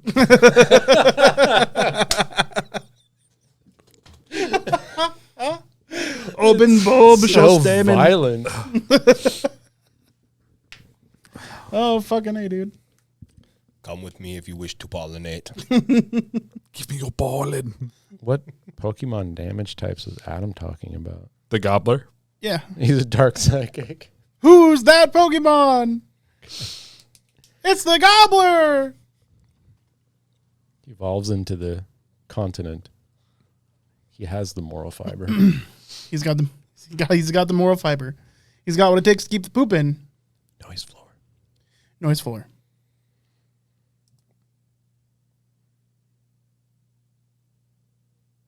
So I want to jump straight into the Twitch stuff, the big leak that happened today. In case you didn't know, everything got leaked from Twitch. I've got notes on that.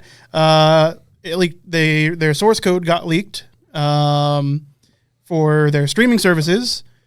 Also for potentially a Steam competitor from Amazon. Woof. Yeah. And then 3 years worth of revenue payouts to their content creators. Bark. So that's a lot. That's a lot. So I think the biggest takeaway from this, or at least the thing everybody's kind of focusing on, is the payouts. It's kind of a big deal for a lot of people, seeing how much money their content creators that they follow are kind of making annually, at least for. With the exclusion of a couple things. Does it come as a surprise that it's a larger amount than people assumed, or I think vice people From versa? both don't sides. realize that they're millionaires. That's what it comes down to. Which is weird because there's a few of them that are very open about their the money that they make from Twitch. Like Hassan, for instance, he's a partner and he has a lot of leverage because he attracts a lot of people to the platform that wouldn't normally be there. But he actually shows his sub count on his stream, which is really rare. That almost nobody does that. And in fact, you don't typically want to share your sub count. Twitch doesn't like it.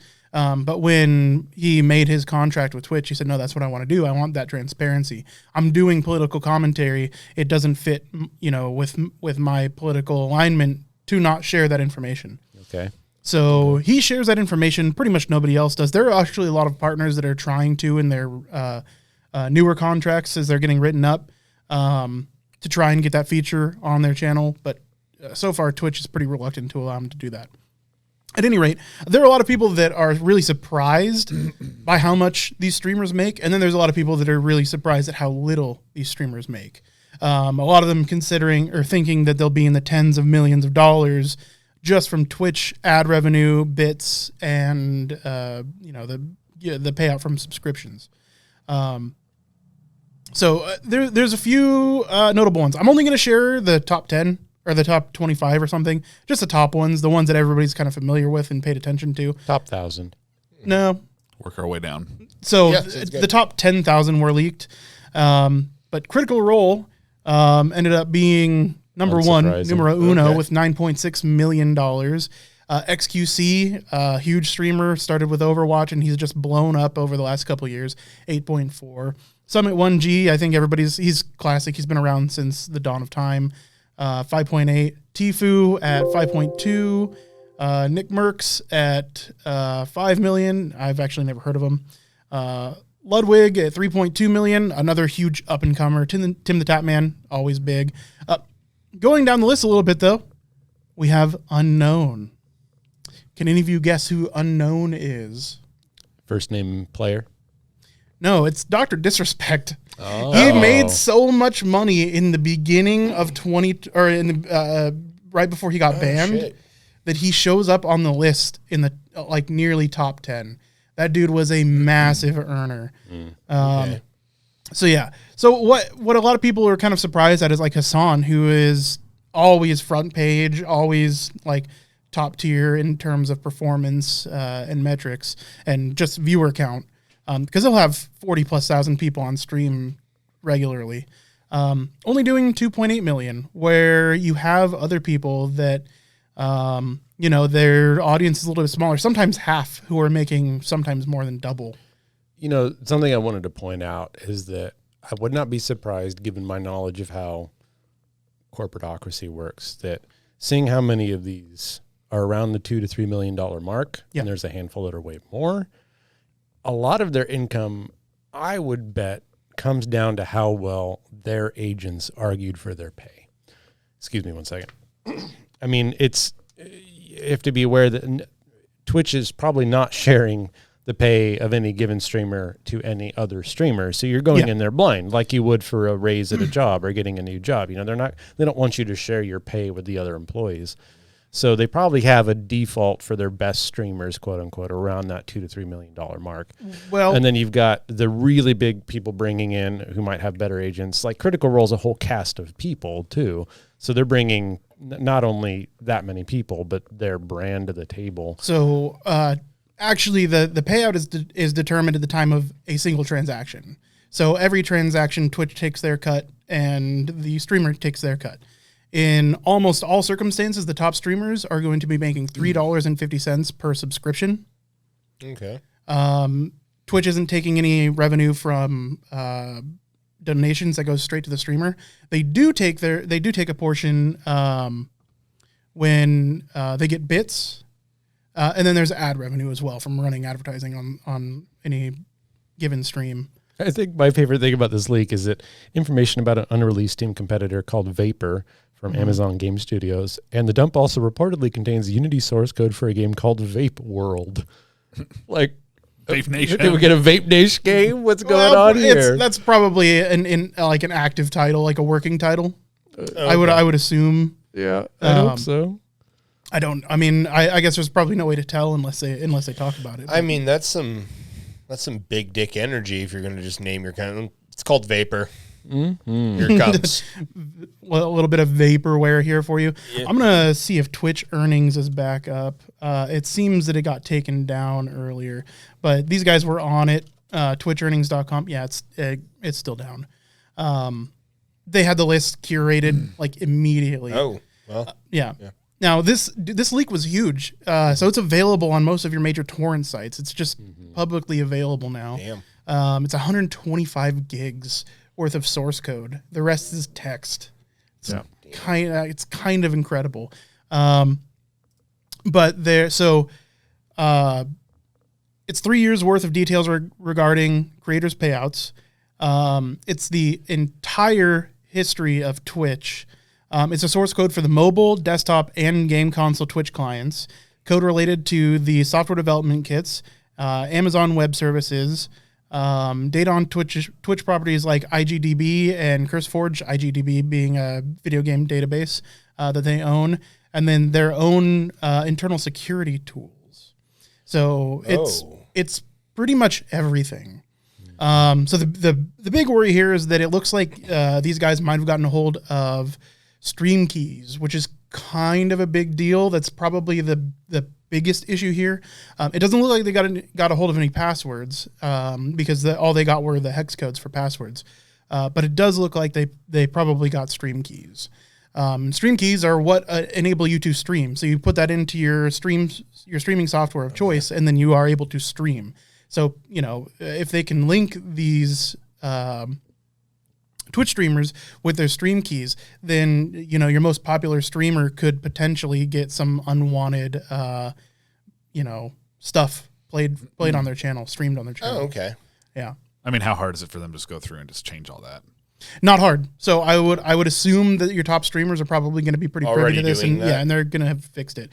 The leak doesn't seem too big of a deal as far as personal security from its users and its content creators, but definitely pretty damaging to the brand. You're saying leak, so that implies that it was released in some way, or is this some sort of a hack? Were they hacked and then it was released? Yeah. Oh, okay. So it's a hack, but then they released everything in a 125 gig torrent file. Okay. Yeah. Mm-hmm. Damn. Wasn't it from like an employee? I don't know if they know the source of it yet. Yeah, because, I mean, if it's from an employee, then, I mean, wouldn't they just have access to all that shit to just... Most of the time, there's going to be a leak from internal Typically, it's stuff. internal. It's way too difficult to try to hack that shit from the outside. What is... And so generally, like a leak or, like a whistleblow type situation or something like that, is like, is this person being paid for this? Are they a disgruntled foreman? Like, do you think they're a disgruntled foreman? From what I saw... What's the play the guy on this? made What is their take? You know guy what I made mean? a comment about Twitch being a toxic cesspool, so part of it is probably the leaker wanting more competition in the streaming scene. Yeah. If I had to take a guess, sometimes just people do it for kicks. Sometimes Okay, people yeah, do it fair with an enough. agenda, but it sounds like they had the opportunity, they decided to do it, and yeah. Yeah, and they just kind of rolled with it. So yeah, it's pretty interesting. I honestly would have thought that like XQC would be making more than $8.5 million just from his Twitch revenue. The big streamers of that vein. But there's other things to consider. Is that yearly income or like cumulative over 3 years? was Over 3 years. Wasn't it between like the middle of 2019? Did I read that wrong? No, it was about the middle of 2019. Yeah. So it's like 2 years, year and a half, something like that. Yeah. I guess about 2 years, yeah. I only know 4 people on that list of 25. Yeah, I was going to say 5 or 6 I recognize. And I was definitely of the boat to assume that they were making more money than that. Mm-hmm. Second quarter of 2021, Twitch generated about $97 million. So that's about $100 million a quarter. And it looks like they're paying out a lot of that. So I don't know how much of it sounds like they might have a pretty thin margin. Yeah, but they probably have. I mean, they definitely have other things like sponsorships. Yeah, that Twitch League didn't account for any outside sponsorship pay that these streamers get through Squarespace or Raid Shadow. Well, I mean, as far as Legends Twitch goes, Raid having Shadow Legends or Raid Shadow Legends, right. As far as content creators, yeah, it doesn't include any of the brand deals, any of their merch, no donations, and I mean, some of these, like, you can only imagine. I think Amaranth is like 47 or something like that. And I think most of her Twitch income is probably going to be donations more than anything. Yeah. Oh, yeah. So far, Twitch hasn't really acknowledged it except for the fact that they said that it's taken place. So Twitch says we can confirm a breach has taken place. Our teams are working with urgency to understand the extent of this. We will update the community as soon as additional information is available. Thank you for bearing with us. And that's pretty much all they've said. The comments That's all they should say as a company. Right. Foot in their mouth. Yeah, of course. Yeah, you don't want to. You got to talk. You got to lawyer say up the first. bare minimum. Yeah, of course. The comments are awesome on it, but. Yeah, I'm sure.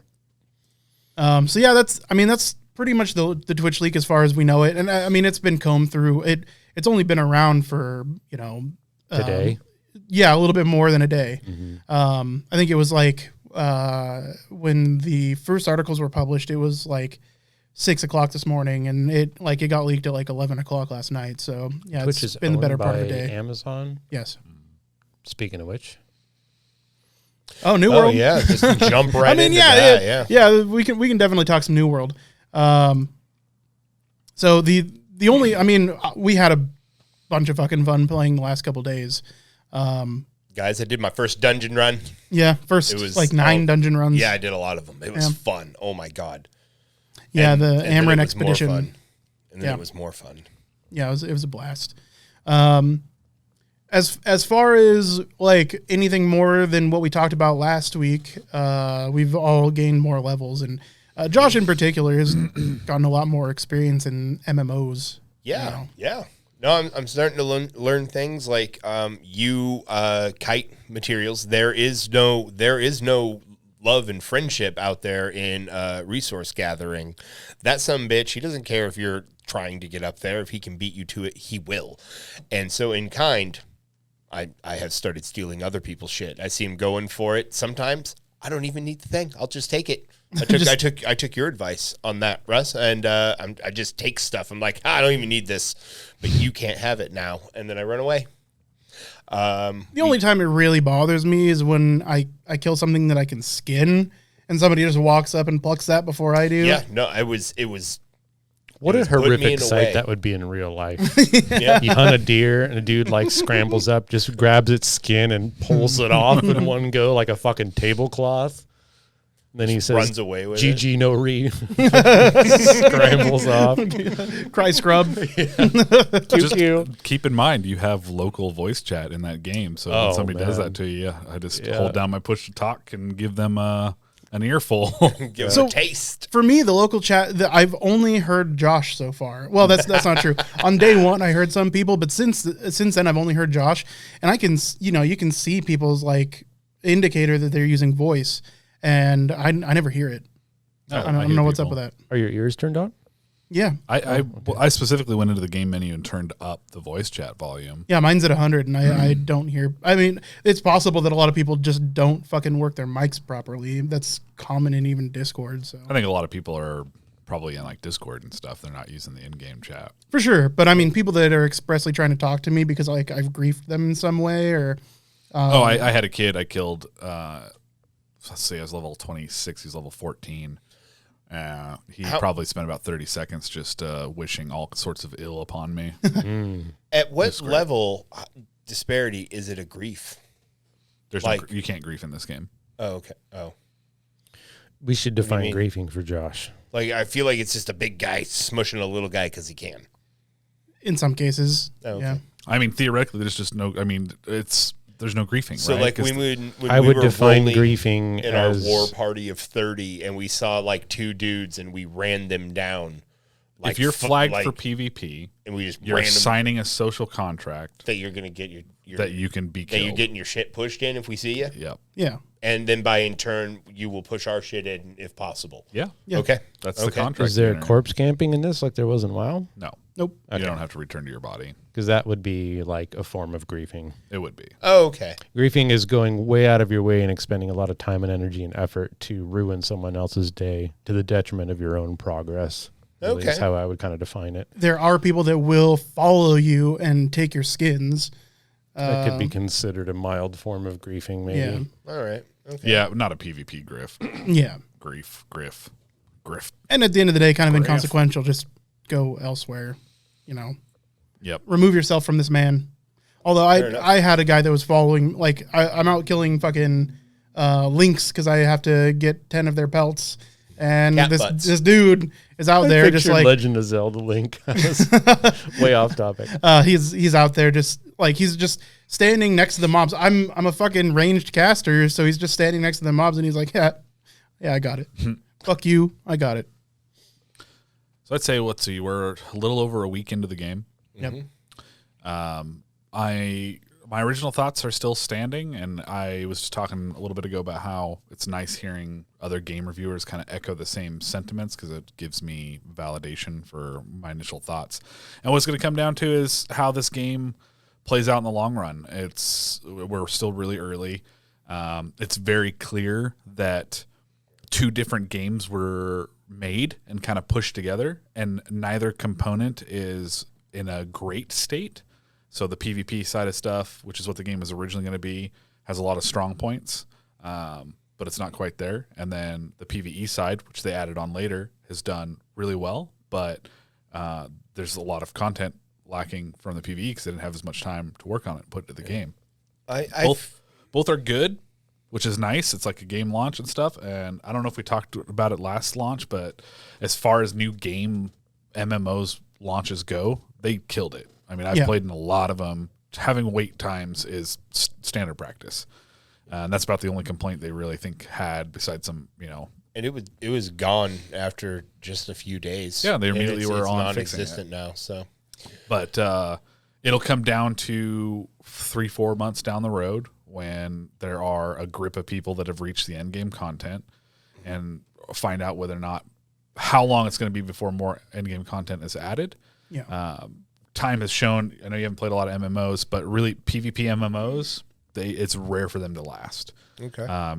That's one of the reasons they listened to the feedback from the community and added in the PvE aspect of the games, because all attempts in the past to really make a strong PvP only MMO, they'd end up dying off. They don't have a great deal of longevity. I I mean, I could see that because sometimes, like if I'm not able to, like if it's just me and one other person that I'm able to meet, or if it's just me playing for a few hours after I get off work, I don't want to go out there and get my ass handed to me over and over again. Yeah. That does not sound like fun. I mean, if I wanted to do that, I'd play Overwatch. Well, yeah, I mean, it's different too because You weren't going to say it. it's not. You think about shooters and stuff like that, where there's a good time you can log in and you're going to have people kick your ass all the time. But you play those games because you're making some progression, or at least feeling somewhat like it's a highly skill based, right? So you're like, if I play this enough, my skills will get better. The time that you have to put into playing an MMO to make your character better is substantially more than you have to play first person shooters. And even in those and stuff like that, I know that kids that can play a lot more than me are going to build their skills faster. It's much more pronounced in an MMO. Like, it gets to the point where you start looking at end game characters and you're like, fuck, I'll never be able to play this game enough to get where they're at. Okay. But that's why you give people of all walks of life in an MMO something to do. So in New World right now, I'm finding a lot of the missions to be we're doing the same thing over. Is that also a regular thing? This is something I've been hearing this a lot from like other reviewers. Just to kind of like, okay, if you had more to say, I don't want to cut you off. No, it's just. But I mean, I think that's what I'm leading into is when we were doing that PvP stuff, it would have been nice to roll in that group, but it would have been nice to, instead of doing the same exact thing 5 times in a row, if like on that second or third, like they rotated some out, there was some different, maybe even just a different location. Fuck. See, so that's what, when I hear people complain about the lack of content in New World, and they bring up specifically the repetition of the quests that you do in the game. And really, I admit the quests feel repetitive. I'm not going to deny that, but I don't quite understand what they expect MMO quests to be, because like I've never played an MMO to where you essentially not doing the same thing. I mean, and like, no, I mean, I get that to a degree, and I'm kind of asking that as a new. So this is, yes, that's standard. This is right. Standard. It is standard. Very thing. much Okay. so. My thing is would it be hard if those missions rotated every half hour, and at least then it's like I would be happy with just going to a different location. Well, you're talking about specifically like the faction quests, the PvP quests, because you hit 3 of them, and for us, the PvP quests in the area we're in were the same 3 that we did each time. Right. So what I'm saying is like, yes, those are generic, and it'd be nice if those rotated. But even if they rotated, they're only going to rotate through stuff that all is still the same thing. That would make me happier. Sure, it's an improvement. Yeah. Okay. Yeah. I mean, okay. My question is kind of is that unreasonable for me to want? No. Beyond what they're. Okay. I think it should rotate more, but I mean, you also have to wonder like, you should be able to pick up the quests as like a group. Then that way you're all getting the same 3 to do. But really, I want to pose like the question to like you guys and the community in general, like what would actually be some sort of diverse quest line? Like at the end of the day, right? You're still go kill these things because that's what you do in the game. Go collect these things because that's what you do in the game. Travel over to this area because that's the thing you have to do. So like, what would be a divergence in the classic MMO questing? Well, I don't honestly, I don't really know. I mean, and you have the least experience. Fair. You're new. Andy, anything? Oh yeah, fuck! I have lots of suggestions. Okay. So a few things. So one of the problems that I have is you talk to very few quest givers. So more NPCs, more dealings with NPCs, more variety in that way. So when a lot of the problem that I have, well, there's a few of them when it comes to questing. I don't have a problem with the questing. It's mindless. It's questing. Yeah, I'm used. Right. It's just something I'm used to. Whatever. But if I had some critiques and some general improvements that could be made, it's take a page out of every other MMO where I just killed named guy. He dropped a thing. I have to take it to this person, and they start a quest line. Right. Hopefully somebody that you haven't had dealings with before. Somebody with maybe some potential story significance. Then there's the fact that when you're doing a quest chain, you talk to man 1, You go to place 1. You turn back in at man 1. He sends you back to place 1 so you can do objective 2. You go back to man 1, who then sends you back to place 1 to do objective 3, and then you go back to man 1. There's a lot of that. Like, it's literally just back and forth, and it's like, okay, go to this place, go kill 9 of these dudes, come back. Which is weird because there are quests that the quest chains itself while you're on the quest. Like, you're like, okay, go to this area, collect 8 of these things and 2 of those things. And you do that, you don't have to turn it back in before it says like, okay, now you need to go to this area and go do some more over there. But like, so it's an example of like, they know what they should be doing with the quest chaining, but they don't so often that it's frustrating. It's really weird. I don't understand the like essential yo-yoing that they're doing. When honestly, just like once you're done with this, go report to that guy over there, which is going to be a quest hub. You can pick up those quests, and now you're going to be able to do 3 quests in this place all at once. You're gonna finish this area. It's kind of weird how they don't have any of that. It makes me wonder if the way they gauged the level progression as a metric was distance traveled, and they designed the whole quest chains around, because if you think about the zones themselves, they're all roughly the same size. Yeah. They all roughly have the same quests that you do. And so if you just looked at like, okay, I had to travel X amount of distance to gain this much XP from just doing quest objectives, you could build like a estimation of how long it takes you to hit level 60, right? Yeah, you could build almost like a heat map. Another thing I enjoyed, and I don't know, because again, I'm new wading into this, is speak a positive here. The environments. I feel like every time I go into a new place, I like run over to a thing. I'm like, oh, that's got to be something different that I got to, and it's just a fucking tree. The game's beautiful. I mean, it's just a really beautiful tree. Yeah, no, like it's like, I mean, just every place has its own environment and its own kind of feel. Like some of the creatures are generic. They're called, the arcane wolf or the enemies in the game Valley are wolf. super generic. I'm pretty sure there are less than 50 models for enemies. WoW developed the naming scheme of adjective, noun, verb. The like red claw crusher, the void spawn terror. Yeah, it's like right. That's lost standard WoW naming. Like lost swashbuckler pirate or lost. Yeah, whatever. In any case, the guys are generic and like so it's the same wolf, which is a little disappointing.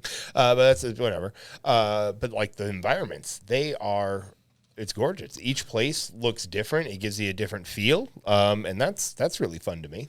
Yeah, I think 2 things that they really nailed in the execution of this launch and stuff in their game is that the sound is great. Like some of this, like other people have talked about it, but just really all sounds in the game. The crashing of trees, the fact that like when you're in a town, especially when we first started playing the game, so all these new players are outside around the town and everyone's cutting trees down because they're leveling up their logging. You feel like you're in the middle of a logging camp. Yeah, it's literally just like the sounds of fucking axes hitting trees and timber falling over and stuff, and then it's everywhere around you. You're just like, this is what it was probably like in a frontier town when they rolled in. We're like, chop all the trees down because we're gonna need that fucking wood. Yeah, like that pile of buffalo skulls. Yeah, just put it over there in the fucking trash heap. And then the lighting. I get blown away constantly how well this game did their lighting. Ray tracing in it? Do we know? I have no idea. No, I don't think so. No ray tracing. But they did a phenomenal job. Good. Especially considering MMOs typically kind of tone down their graphics so that it's not getting bogged down. Yeah. I was impressed. I was expecting something more akin to not Warcraft, but like I guess Skyrim feeling. Gotcha. A Neverwinter game. Or not Neverwinter, to throw in my 2 bits, Morrowind. Maybe if only just to hear my own voice. And this isn't something I haven't said before, but from what I'm gathering, not having played New World yet, it sounds like they've tried to follow, for the most part, a standard MMO model. Yeah.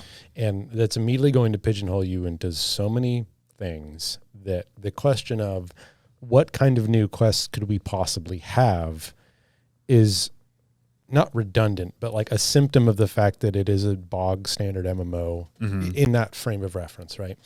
My thinking is that from the little I've got in New World, it seems like there's this kind of colonial rush for territory, new land. Am I correct in thinking that like you in-game storyline wise, like you're in a new area and people are trying to explore, or is this like a developed area? You crash land on an island, a mysterious island. So everybody on the island, for the most part, player wise and NPC, are like new to it, right? For the most part, yes. Okay. It's Of almost course, like a there's the natives and like a whatnot. Miss the Pandaria Atlantean kind of thing, where there's not an established culture, but some people have been here a long time because they shipwrecked years ago. Yeah. So my thinking is anything I provide, if Bezos, you're listening, isn't going to be of a help now that the game's already in place. But I immediately think, okay, so what do I want that would be new out of MMO? And I think we've seen poor implementation of vehicle combat, like in World of Warcraft, right? But I think of like, if you're going for quasi fantasy medieval setting, I want quasi fantasy medieval setting combat. I want castle sieges. I want naval combat. I want horse charges and large scale conflicts and war camps. And all these things should have been, in my very important opinion, baked in from the start, right? If you're going to have, here's the PvE world where you're doing all your bare ass collecting, all the questing, and then PvP's slathered on top or a side dish entirely separately. Of course, there's no real quests you can think of that are going to be new. But if your PvP was, I don't know, maybe more akin to Planet Side, where it's like this whole territory is constantly under threat of falling. If at any time you want to go join up with our naval faction and hop on the boats and take over their harbor, make that a thing. We have a battalion of griffins coming in. We need an aerial strike to take out their ballistas, right? That's the kind of stuff that I would want to see in a PvP heavy centric quasi fantasy medieval game. Get over the 1-on-1 or 5-on-5 heroes wagging their dicks at each other and give me large scale combat. You know, so I was thinking about this too. Same premise that you're talking about. It's like, what if the main PvP in such in these zones was much more akin to something like an Alterac Valley match, like OG Alterac Valley. You got to make that stuff a grind, yeah, a like long term. Well, just the fact of like the territory itself is it represents the Alterac Valley battleground, where like you go to this area to collect marks, because if you turn in enough marks, you're gonna, like, the Griffin Riders are gonna get launched. Yeah, and suddenly you have NPC assistance in capturing this territory, or, you know, and if you get enough people together, you can try to go kill this named NPC, which is going to weaken X thing about the enemy. Instead, it's just they give you a quest like, hey, go gather 30 or 80 wood because it's going to stop the enemy from doing stuff. But I mean, you guys, you talked about doing the PvP and you're fighting on a beach. Like, imagine if you had been able to turn in a fucking Griffin aerial battalion to come in and help you, or like a mage ballista cannon where they're arcing ballistic magic missiles from a territory away to, you could call in like an airstrike. Like, that would be something, right? That's making a grand scale conflict that makes you feel like you're a part of something that's more than just its individual even parts. So it'd be nice, like, so how the territory capturing stuff works is you have the different, we'll call them counties because it looks like a county map, right? And once you gain enough influence in that area, you can declare war on it, which means you will go into an instance thing of a 50v50 to try to capture that territory. You gain the influence by going out and doing PvP quests, which are the generic ones that we're talking about. Go stand on this beach for a minute and a half, go collect some wood. But the big thing is when you go into these 50-50 battles to try to capture the territory. Now, if they had stuff, those PvP quests that we're out there doing was like, if you can do or hold this point or capture that point or turn in these resources, then when you go to war, you have X resources to help you fight that war. Totally. It's a form of agency that MMOs are not known for having. Instead, I'm fairly certain that I haven't done a war yet, but I imagine it's going to be just one team's on defense, one's on offense. Yeah, hold these points. Yeah, and I know that, like, essentially you get reinforcement waves to where if you die, it's longer and longer to respawn. Yes, yeah, as more and more reinforcement phases happen. But like that's exactly it. I would like to see more quests along those lines. Yeah, where you have more player agency in them. Or when the faction, like, just when the faction declares war on another faction, have like on the map points where there are things that you need to do. Yeah, open world nodes that you gotta. 100%. Yeah, I mean, like, or even have small scale battles. I don't understand why you wouldn't have like player agency happening live with the war declaration. The smaller battles do theoretically happen because that's going to be like the fighting over the forts. Yeah, right? That's true. That's true. Because the forts are separate than the territory, and owning them gives perks and stuff. But they could do a lot more. They could do a lot more for sure. Honestly, I feel like I was in a small scale battle yesterday. There was 25 of us. There was 20 of them. Like, I mean, sure. Do you feel like we did anything at the end of it? Like, as far as like, I honestly, like, dude, I felt like we were doing a thing because we were all turning in those quests. I was watching the influence bar rise. Well, we did a thing, which is the ability to declare war on the territory. Right, no, that felt good, and like I wanted to stick with it till it turned purple. I did want to see that. But no, I get what you guys are saying. Like, this is my first experience, so like, I mean, there's like, it's new to me. I have fresh eyes on it. It's exciting. It's old hat to you guys. Yeah. So honestly, I'd be even more fucking blown away if I was calling in some sort of fucking Griffin strike. But I mean, having that line of mages call in meteor strike on our entire front gun line was fucking devastating, and just goes to show.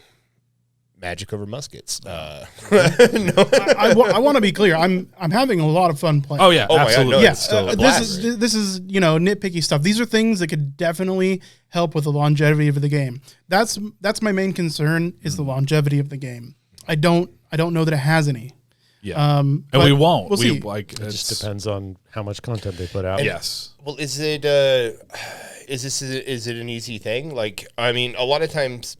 Patches, like, right, I'm a console gamer, generally, that's what I played, so a lot of times they're just like, here's a fucking update, you got like 20 new levels. Is that a thing that can easily be done for this game? It depends on the studio and the game. Like in Warcraft, correct me if I'm wrong, Andy, there's usually like a mid-year minor DLC and then a yearly or near yearly major DLC.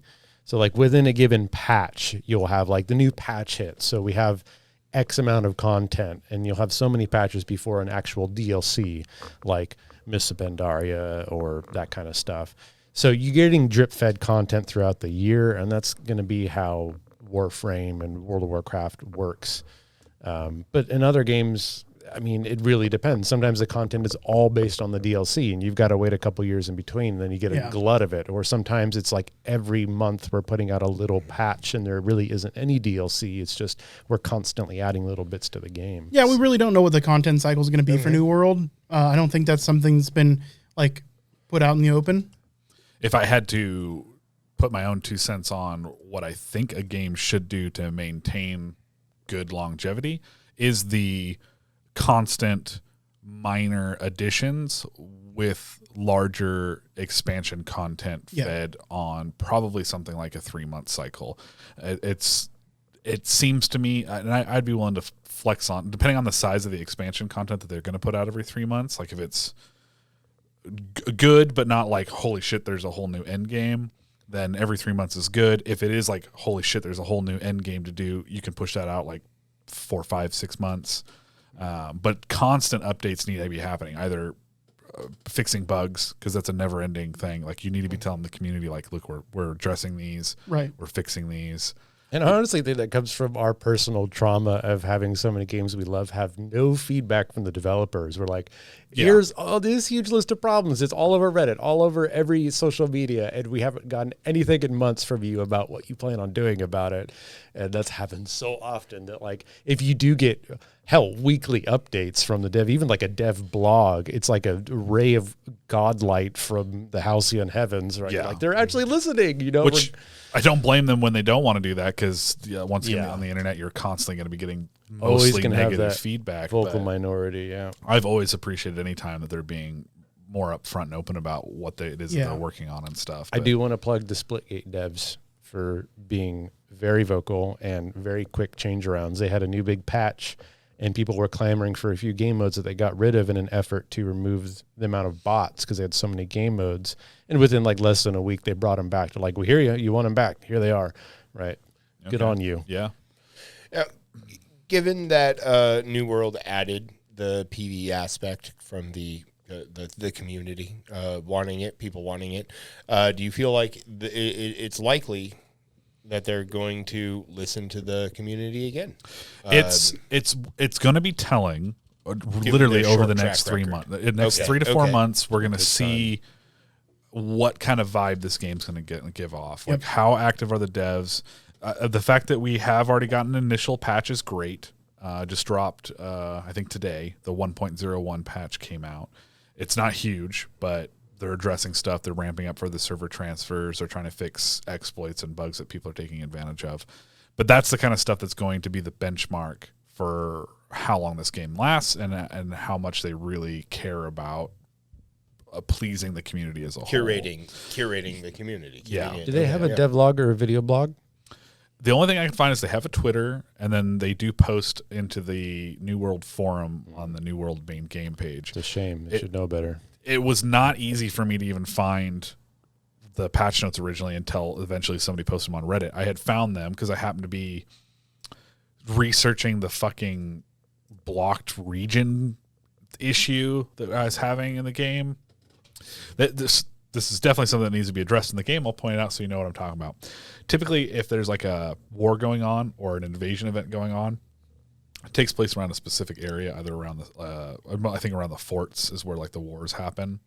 While that's happening, it blocks that region off with an invisible wall. I thought you said it was instanced. Apparently not. Apparently, well, I guess it's kind of instanced. Like, it's not, you don't hear the gun sounds and see the people running around and whatnot, but you can't go to that region. Weirdly, I changed the direction I was going from and was able to access those missions. Like, now I don't know, like, if it was just the narrow bit of area that I was trying to approach from the south, but I went to a different region and went in north and was able to get to the missions that were blocked by every other route from down there. So that was my other suspicion, is that this is just legitimately a bug. Like, it's not supposed to be happening. It's not supposed to lock you out of this region. It's just that that's what it feels like. Happened, and now there's a problem where you can't access this part of the world. Because realistically, I was dealing with this in the zone called Brightwood. I've never encountered it in another zone.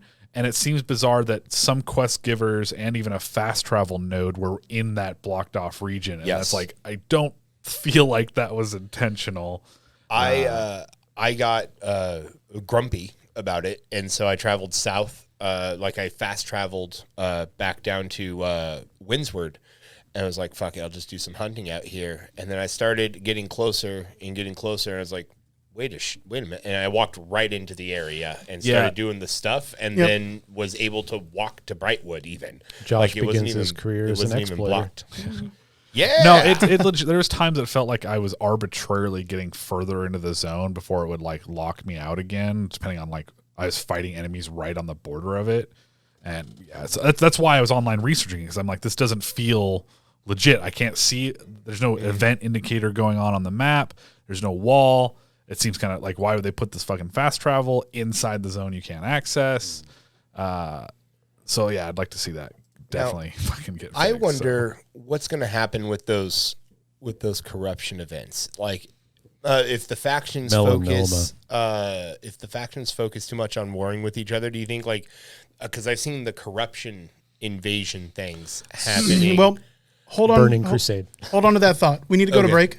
Oh, okay. Yeah. So let's go to break. When we come back, we'll finish talk on New World, but we also have a user submitted question or a listener submitted question that we want to get to. So sure. Let's go to break. Yay. We'll answer that question and we'll get back to New World. Sounds good. Awesome. Cool. All right. We will be right back, guys.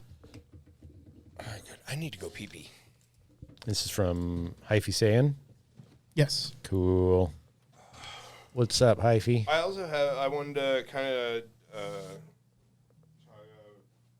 apparently Microsoft in the next week or so is going to be dropping some big news on an acquisition. They've bought themselves. No, like the two are looking like it's either Ubisoft. Oh, geez. I'll have to look into that. Interactive.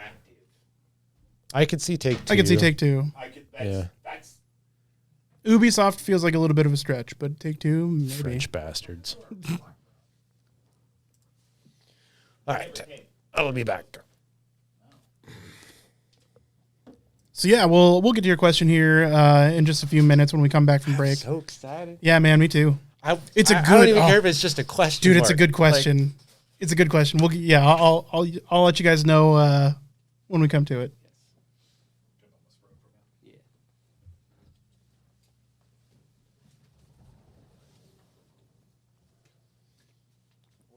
Yeah, we know you. I definitely recognize your name on Facebook. We've talked a little bit. As far as the page management, that's all me. So you and I have talked a little bit here. Now, isn't your, like, I don't know if it's your Discord, or weren't you also like a naughty knight along with the other naughty knight or something similar? Something knight or something naughty? I like the name Hyphy Saiyan also. That's a fantastic name. It's pretty dope. Yeah. No, because did you end up playing Apex with Yoda?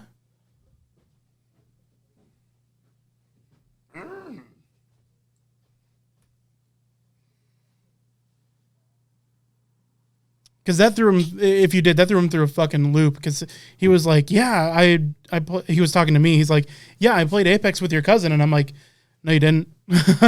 I don't have a cousin that would play Apex, but on a first-person shooter. Yeah. So yeah, you play with Yoda occasionally, dude. He was so tripped the fuck out. He forgot that there's another Andy on the podcast. And we actually call him Andrew for the podcast's sake, so we don't have two Andys on the podcast. Just to differentiate. But yeah, he was tripping the fuck out, man. Yeah. No, he was talking about me the whole time, and yeah. So yeah. I am back from my pee-pee. Hello, mine pee-pee. Your mine pee-pee? Your pee-pee is mine. No. I mean, we could share. I got it. It's sterile, and I like the taste. So, Andrew, noted. Yeah. So funny thing is this is Andrew's cousin, who's been in our chat several times, but he got super confused because he and Yoda, another streamer and another viewer, ended up playing Apex together, and while he was talking about, knowing Andrew and the podcast and all things related, this other guy, Yoda, thought he was talking about me. So, yeah, Yoda came back and he's like, "What? This is all this talk about you," and like he's trying to relate it to me, and I'm like, "No, what are you talking about? No, that is incorrect." Plus, I think he thought your name was Naughty Knight, so he thought he was actually playing with our other viewer, Naughty Knight, who I also happen to know in person. Naughty Knigget. I don't think you came off creepy at all. It's all good, man. He was just confused. I mean, I got really confused. If you felt you came off creepy, then use that experience, learn from it. I don't think he came off creepy. I think he was just confused at the end of the day. Yeah, I mean, he's always looking for people to play Apex with. You should really get this fun game. I don't know if you noticed we were talking about it or not. It's called New World. Okay. We're looking for people to join into our guild. Our company, rather. The Council of Shadows. I kind of wish we had Shadow Council. So do I, but we were so stoked that we got the council. It's a good name. It's pretty dope. It's pretty dope. No complaints about the name. It is on PC. Yeah, PC exclusively. It is. Are you a member of the master race of gaming? Well, yeah, he plays Apex with Yoda. Well, I mean, fuck, I played Apex on the Xbox. Yeah, but yeah, he plays it with Yoda. I mean, I tried playing Apex on the Xbox. I wouldn't really call what I did playing the game. Yoda's a streamer. In fact, I bet you he is playing Apex. He might be playing New World. Well, if he's playing, why isn't he in our cool group? Or is his group cooler and we should join So him? I had no idea that he was going to start playing. I thought he wasn't. Okay. Oh. I got noises. I see things. Yoda's playing Apex. I have a 3x. It's too bad his internet sucks and it's total potato mode. 3x? Okay. I mean, I got Scout. I need like a 2x4 or a 3x. But yeah, he's a pretty solid Find a 1x or Apex player. Dope. Yeah. I mean, maybe I'll be better now that I'm on a PC. Do you think that would make a backpack. difference? Playing Apex? Yeah. I mean, yeah. Dope. All right, maybe I'll give it a try. I mean, I had a couple of banger fucking Splitgate games, which, I mean, I feel like I've neglected not only other games, but some of my other, like, peeps I play video games with. New World has... MMOs are all consuming, and that's It's why I was transformed my resistant to life. start New World.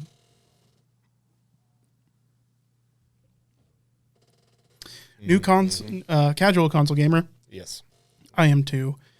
Yeah, we'll tell her it's time. Stop. Don't do that. Sorry. This still gets published. Can I do it if I make the face? No. Can I still make the face? You can absolutely make the face. But no noise. No noise. Oh, okay. Yeah, we want to avoid noises. Oh, that's that are true. Like super irritating on a microphone. Yeah, no, I mean, for sure. Just like, that's my ADD. It comes out swinging. I'm like, ooh, a repetitive noise I can make? Please, let me get into that. It's the worst when I go to look for something, you know? Like, I'll walk in someplace. I'm looking for a thing. I walk into a different room. I've, of course, forgotten what thing I went in there to look for. Mm-hmm. So then I'll hum a tune, and then pretty soon I'm, like, snapping and clapping, and then I'm, like, there's a dance getting involved, and I'm smacking and, like, within 2 minutes, I'll be a whole one-man band, and, like, another 3 or 4 minutes will pass, and I'm now just focused on making noise, and then I'll have to be like, okay, Jesus Christ, ADHD, get a hold of yourself. What the shit? Mm-hmm. You're at work. There could be people watching you. And it's, I need to see a doctor about my autism light so I can microdose that methamphetamine there, you know. We really haven't come all that far from you got ghosts in your blood, do cocaine about it. You know? Yeah. A little further. Further. I mean, we're gonna look at it just the same, you know.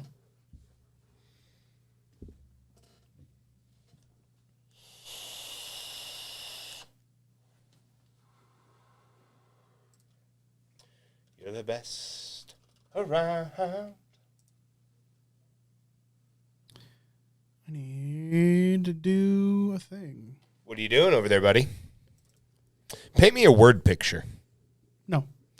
Why doesn't anybody ever do what I ask them to do? It hurts my feelings when you don't comply. I'm so sorry.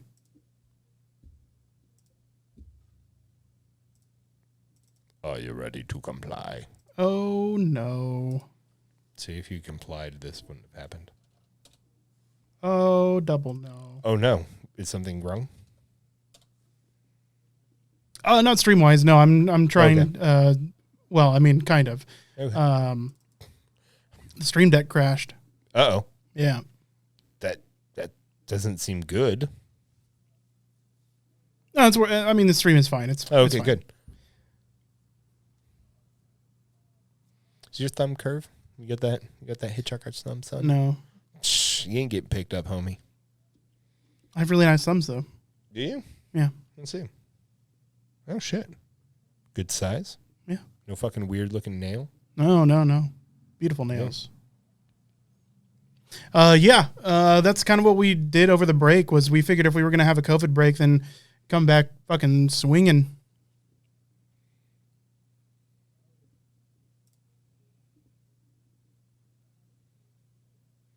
If only the people behind the cameras could have gotten more attractive over COVID. We did not. We did not. I guess that's true. I mean, I don't feel like we got any really less attractive, but no one made an effort to get,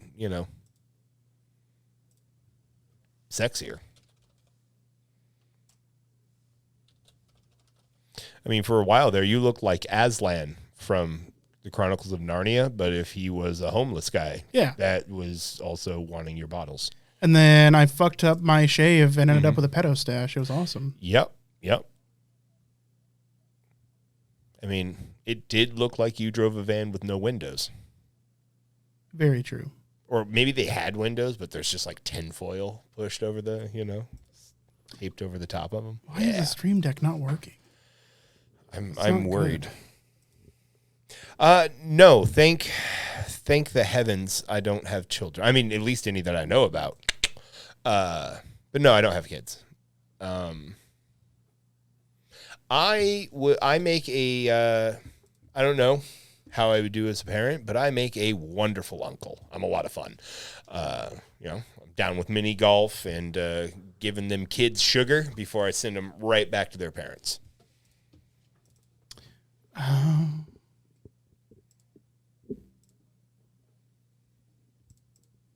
feel like I don't know, maybe it's me. I keep moving my mic. I want it to be. Agreed.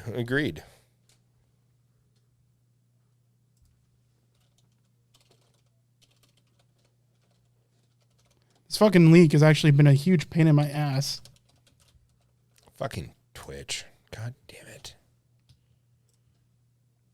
Everything's getting all fucky. Stream Deck wasn't working because it wasn't linked to the Twitch account anymore. Oh. And that's because I had to change the password. Well, I mean, yeah. I mean, we, thank goodness our earnings weren't leaked. Yeah, dude.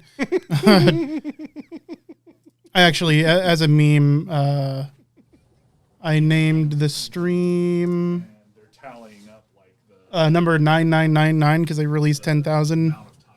Yeah. Nice. Very good. Very good. We're the 9,999th best earner on Twitch. That's just not true. We don't earn any money yet. All right, let's see if this works. Russ has a small hairy son. He keeps him locked in the kitchen most of the time, but every once in a while he'll let him out. I wasn't talking about you. I was talking about Monsieur Crombert. Your small hairy son? Yes, the secret is actually when I'm here, he's out of the kitchen most of the time. Oh. Well, that's true. I'm here limited, so. Well, Sharon also doesn't like him out as much as I let him out because he likes to chew stuff up. Oh, that makes sense. She's got fancy shoes. She's too. got shit everywhere, so I don't give a shit. He will see her hamburger shoes, which are by far my favorite Sharon shoes.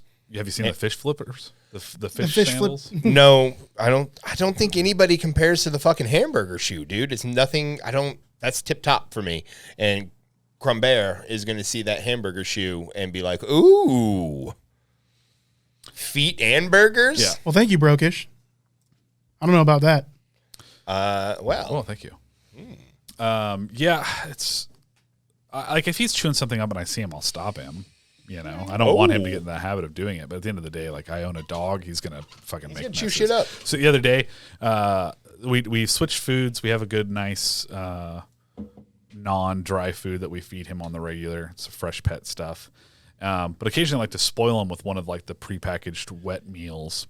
But that's what we fed him most of the time. But it turned his poops into liquid super glue. Like all the time. Like it was not solid, and that shit hardened, dried like spackle. So we switched him off that food. But so I treated him the other day to like just a little bit of the wet food, and he went to the bathroom out on this little pad and stuff. And I was like, yeah, it's pretty decent. I'm glad I'm not feeding it to him all the time. But he wasn't done. I thought, it's like, oh, he had a good poop. I was like, good job, buddy. Well, then he proceeded to walk in front of me and drop the wet spackle bits directly in front of me where I was sitting. And I didn't know this because I was fucking around on my phone. And so when I went to stand up, I just immediately stepped into it. Ooh. And I was like, buddy, no, this is you back to the fresh pet because I'm not dealing with that. Yeah. I got Adam to step in cat shit. Just because he comes out with me sometimes, and I like to sit across. There's a retaining wall when the shade's right. I don't like being in the sun, vampire. But he doesn't like crossing without his shoes on because there's cat shit in the yard, or so he tells me. I'm like, there's no cat shit. It's fine. He's like, yeah, there is. I'm like, just walk where I walk, and it's fine. He's like, no, I'm gonna step. He's like, just do it. And I completely missed some shit and stepped right near it, and he stepped in it. Yeah. Yeah. So Brokish, right now we're on break. Coming back from it. Yeah, we're just coming back from break. So once we get rolling again, so we segment our podcast. There's part 1, break, part 2.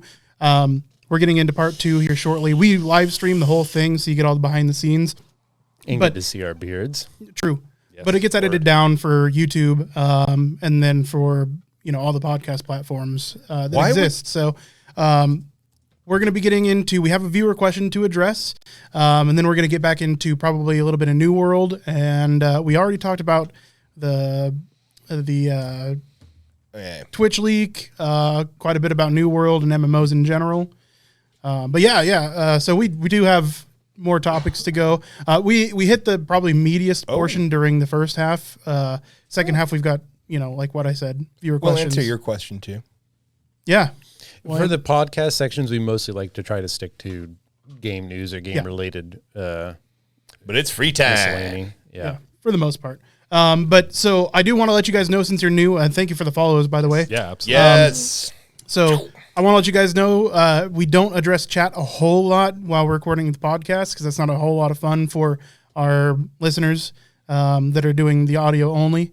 But yeah, we do notice everything going on, so we have it all on screens in front of us. So we can see if you guys have like a super legit question or are contributing, then we'll address it on the podcast, and we'll address you by name so we can use that in discussion. But we typically don't interact with the chat a whole lot. But you will be in the VOD. I mean, I'll take a taken. settle. I'll take a settle. Single. So there you go. I'm funny, so I try harder. Yeah. Yeah. So just to clarify, we are going to answer questions during the break. Oh yeah, we talk to the chat and answer questions and stuff. When we come back, we have specifically a question that was asked to be answered on the podcast. Okay, that's kind of what I was getting at. Yeah. Gotcha. So we do. I suppose we could take their question then now while we're on break. Yeah, Andy, we have been told through logic that we are undesirable. Oh, that's fine. I know that already. All the goodness sinks to the bottom. Don't even. You getting it? it's everybody there. I got it. Like all squares. My days are over, man. I'm an old man. Shit's all shriveled up down there. Just COVID's pooging done out a dust. number on my genitals. Poog. Yeah. Josh makes those vaginas go poog. Yes. All right, get your last vapes in, gentlemen, because we are going to start. Okay. We'll tell him thank you. And I fade into the ether. Josh has turned me ethereal. Yep. Do we want to answer Brooks's question before we start? Yeah. Brooks? No. When we're gonna answer it on the podcast. Oh, No, okay. I thought that's that was hyphies. Not that's hyphy. Brokish said in chat that they had a question. Yeah. A little bit ago. Oh yeah. If you've got a question, we can answer it. Oh, Ask away. That might have been the daddy question. Oh yeah, it might have been the daddy question. Ethereal Was it Diablo the daddy weapon. question? That was a waste of a question. I feel like Yeah, I that's a have. perfect That's a question. pretty good question. I feel like I Okay, have I mean, more it's- durability than an ethereal weapon in Diablo 2. You think I so? do like the. It's more like 2d12. Poison. That's the plus 10. Yeah. No, I think Hyphy was bringing up the concept of Microsoft putting out the Mixer stream service and then just dying off. That was an interesting thing. Broke is just mentioning that now hitting 60, which I assume is the cap of New World, it's feeling very samey, which we did just kind of talk about a little bit, that as far as endgame content goes, we got to have some patience and wait. Yeah. Games just came out. Let's see what they do over the next couple of months, and that'll kind of determine probably the trajectory where this game is going to go. I assumed the content would be super similar, if not exactly the same as it is now at high level, even max level. I assumed there would be like an expedition or a few to grind, and everything else basically the same. I actually heard a leak that the Great British Baking Show is doing a crossover, and in 2 months you're going to be making croquettes and Perfect. war croquettes. That honestly, Designed for the front line. Warcats. Warcats. I love that idea. Oh yeah. I don't. I've watched enough British Bake Show to know that what they do is fucking witchcraft and sorcery. True. They're like, hey, make a Snoofledorf. And they're like, okay. Oh, yeah. A Welsh Snoofledorf. Yeah, done. Yeah. You have to be careful how long you bake it. Do you guys think the PvP is going to be more of an in-game aspect, like the whole wars, fighting off some of that corruption? I think there will be shit? more of a focus on it. Okay. Yeah. Given past games, it's probably going to be closer. Is that now to- being an MMO newcomer? Is that a dumb question that I just asked? Not really, You're but new to MMOs, man. Okay. most MMOs end game are going to focus either on PvE progression. So when a new dungeon comes out, there's a bunch of top end PvE guilds that try to be the world first to get it done, or they're focusing on that. But it seems like, in my experience, most MMOs, usually the PvP gets more and more heavy towards this is the content you're doing at end game. Because there's only so many times you can run a dungeon before you've mastered it or you're bored of it. Six you know? times. I think there's only Six times. two ways PvP stays relevant in the end game. If it requires PvP control to access PvE content, which we've seen in stuff like the Vault of Archivon. What's the Vault? Yeah, Vault of Archivon, yeah. Vault of Archivon in World of Warcraft. Or there will be a time limit, in which case game agency will be determined by PvP control. So you'd have a set date that by this time, if this thing has been mostly controlled by these people or is in control of these people, then X thing will happen for the game going forward.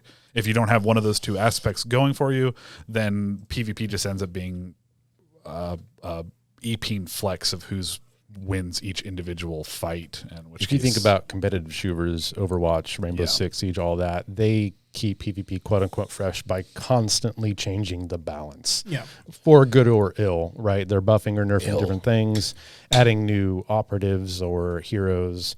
So yeah, constant eventually tweaks to can, PvP has to happen to keep it fresh. Yep. Yeah. Okay.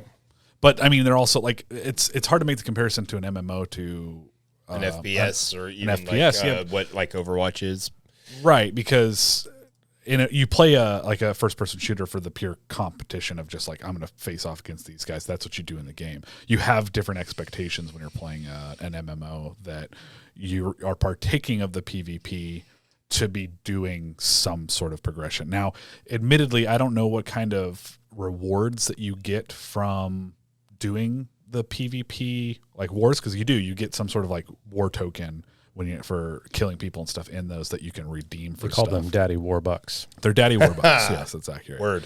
I don't know what those are, if that's really worth fighting and how long that longevity would last. I would imagine that's also going to be temporary until you're like gear capped, in which case, why continue partaking of PvP other than flexing. Yeah. Okay. We got to fix the curtain a little bit. Curtain fix. There's a wrinkle in space time. The noise floor's curtains have been. No, bro. Come on. Don't stroke. Oh, sorry. Fixed. You have to jerk, dude. The headphones again. Oh, the headphones. Oh yeah. No, the value for New World is awesome. Yeah, I've definitely got my $40. I mean, honestly, the thing, man, Far Cry 6. I do.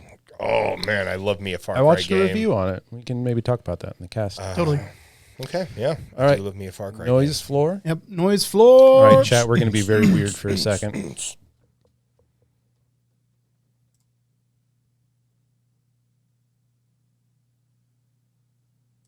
So before we jump to another topic, we have Hyphy Sayin, who is in the chat. He submitted a question via Facebook. Feel free, guys. Submit your questions via the Video Game Tango Facebook, Twitter, or go to Facebook or videogametango.com. Submit your questions there. We love to answer them on the show. Be We cool may like not Hyphy.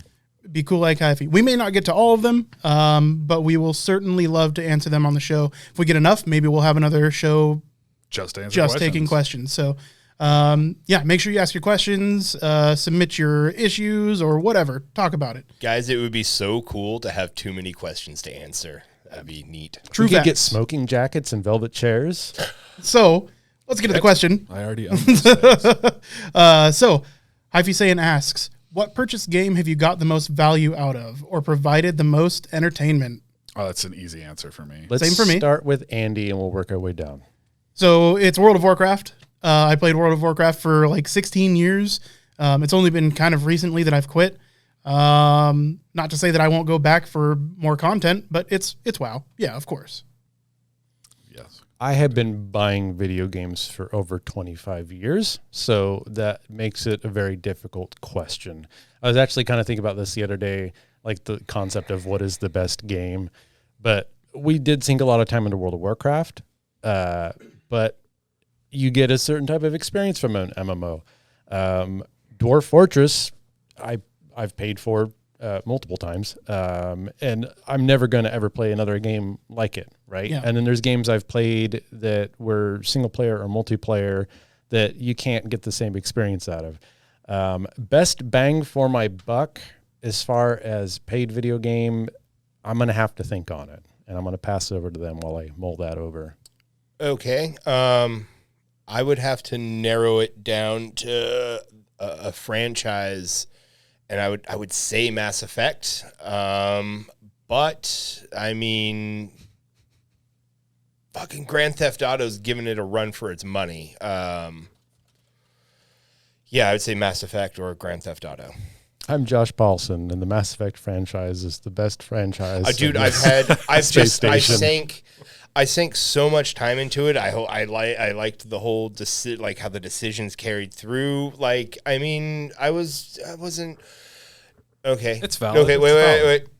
Hold on. There's Something coming to you? Yeah, no, there's a very Case angry of the nerd Vapors. who just yelled from the back recesses of my mind, KOTOR. So I'm going to change my answer to KOTOR. Okay. I've years, perhaps months, at least months of my life into KOTOR. Like So I I'm going to change went it to KOTOR. Years, no 8 months. Yeah, I went outside sometimes, so I had to That's factor fair. that in. Mine is definitely two-part. We're going to separate it into console and PC gaming.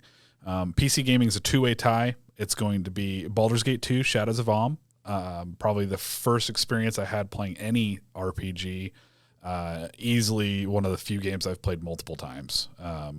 Deliciously deep. My first experience to D&D, well before I even met my D&D players. Mm-hmm. And that ties with Alpha Centauri, which is the 4X game made by Sid Meier. It's a 4X game, so it's the hours just add up as you play one more turn. And I pray and hope one day that we'll see an actual sequel to Alpha Centauri. And then on console-wise, it's going to be Halo. I love my competitive first-person shooters. Yeah.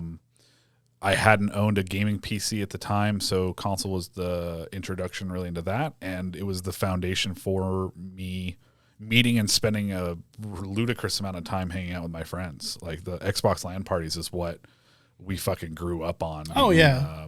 16 people in the same room.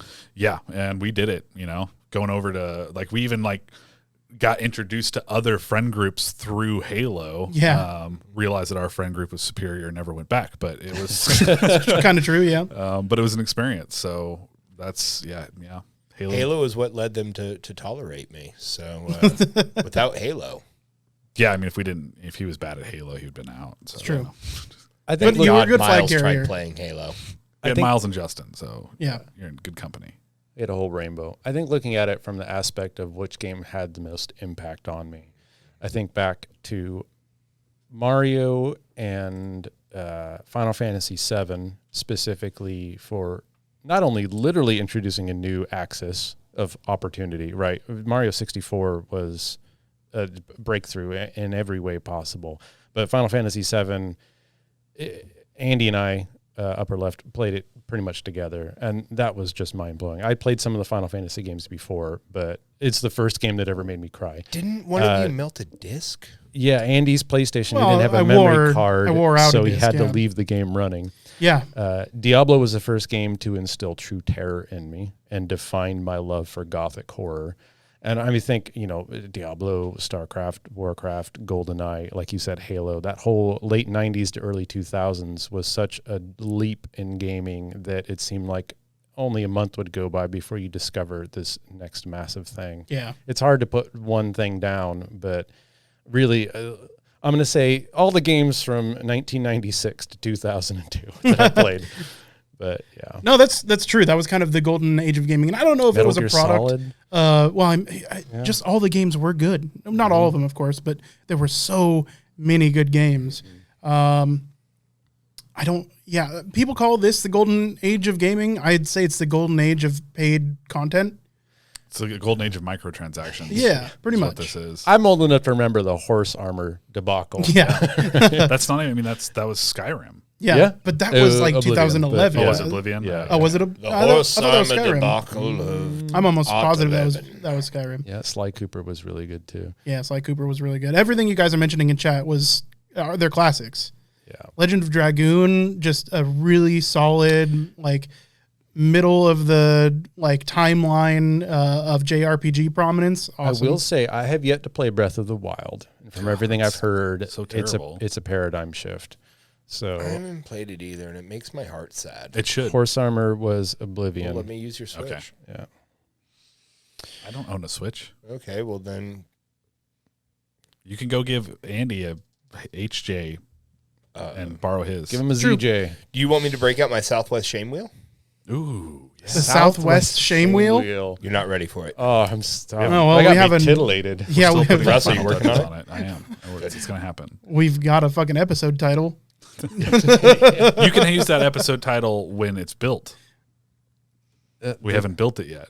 I feel We got to get people excited for it. Well, we can hype the unveiling of the Southwest Shame Wheel, Yes. but we're not there yet. I'm picturing Josh in a Speedo and a cowboy hat. Sounds like we have a background picture for the Southwest Shame Wheel. Dude, that should be our donation image of him wearing that just on like a rack spinning. I mean, Sure. if somebody donates to us, we'll spin the Southwest Shame Wheel. 100%. 100%. So yeah, that was a question. Super solid question. I love that question because it allowed me to talk about WoW for a little bit, and how much time I sunk into that game. I have over 1,000 hours on 2 characters. Like my main, my paladin, I think he has like 1,300 or 1,500 fucking hours. In Warcraft? Yeah. I mean, I've got 600 hours in Stellaris. Yeah. I can't even I fathom smoked how weed many for it, so hours I in remember that. War now. Fortress, but I mean, I could say that I played WoW probably more than any other game because of the time sink that an MMO is, but I definitely don't feel like it was as enjoyable or bang for your buck. We were paying a monthly subscription, and when you start comparing it to games that it's a one-time cost, like that's a good point. pragmatically, maybe we got years of content out of it, but it's not like we dropped $50 and that was it. I mean, Minecraft is another. that's why really there good. was. That's why Mass Effect was on the list. Is because I've bought it. We're gonna say twice. Sure. And you know what? God damn it, did I have fun fucking playing that. I bought it for myself as an early birthday present, and it was awesome. I get sad every time you bring up Shut, how much you liked Mass Effect. because you don't like fun things. I like the funnest of things. So yeah, Minecraft is a good one. That's something that you can absolutely spend a ton of time in. It's all emergent gameplay essentially. So yeah, I mean it's the new what you make of Lego. it. Yeah. Yeah. My brother got into Minecraft like back when it was just blocks. Yeah. It was like pre-alpha. He showed me. I'm like, that looks like garbage. Why are you wasting your time with that? And then within a year or two, it blew up. I was wondering the same thing when I don't remember who brought it over, but somebody started playing it out we had that living room PC back at my old apartment. Yeah, I vaguely remember and somebody that. was playing it on that, and I was like, what is this shit? What are you doing with this? And then it got good. Where are we going to next? I got some rapid fire topics. Go for it, to man. Talk about. Knowing that we were going to talk about New World, I decided to look up. I watched a bunch of video game documentaries, just things to recommend. We were talking the other day about remasters and remakes, and having not experienced many of them, I was kind of the opinion that it's like, I mean, there's a reason to play them. You really enjoy the game, whatever. But Blue Point Studios recently got acquired by Sony, and Blue Point for a long time has done a lot of remasters for Sony games, and they've essentially been like best friends, and this is just like making it official, their wedding, right? But they have a documentary out about their remaster of Demon Souls being the game from Software, the start of the Soulsborne series. And watching it, I was reminded so much of the little knowledge I have about classic art restoration. Because you go in thinking, okay, what does a remaster entail as opposed to like just a graphical update? And in a nutshell, this hour-long documentary, they talk about how not only can you not always find the original source code, but with the people who made these games, like in the Demon's Souls case, I think it was a decade before they started trying to remaster it. Can you remember your thought process from a decade ago when you were designing this one particular thing in a game? No. Not necessarily. I can't remember mine from like 15 minutes ago. Exactly.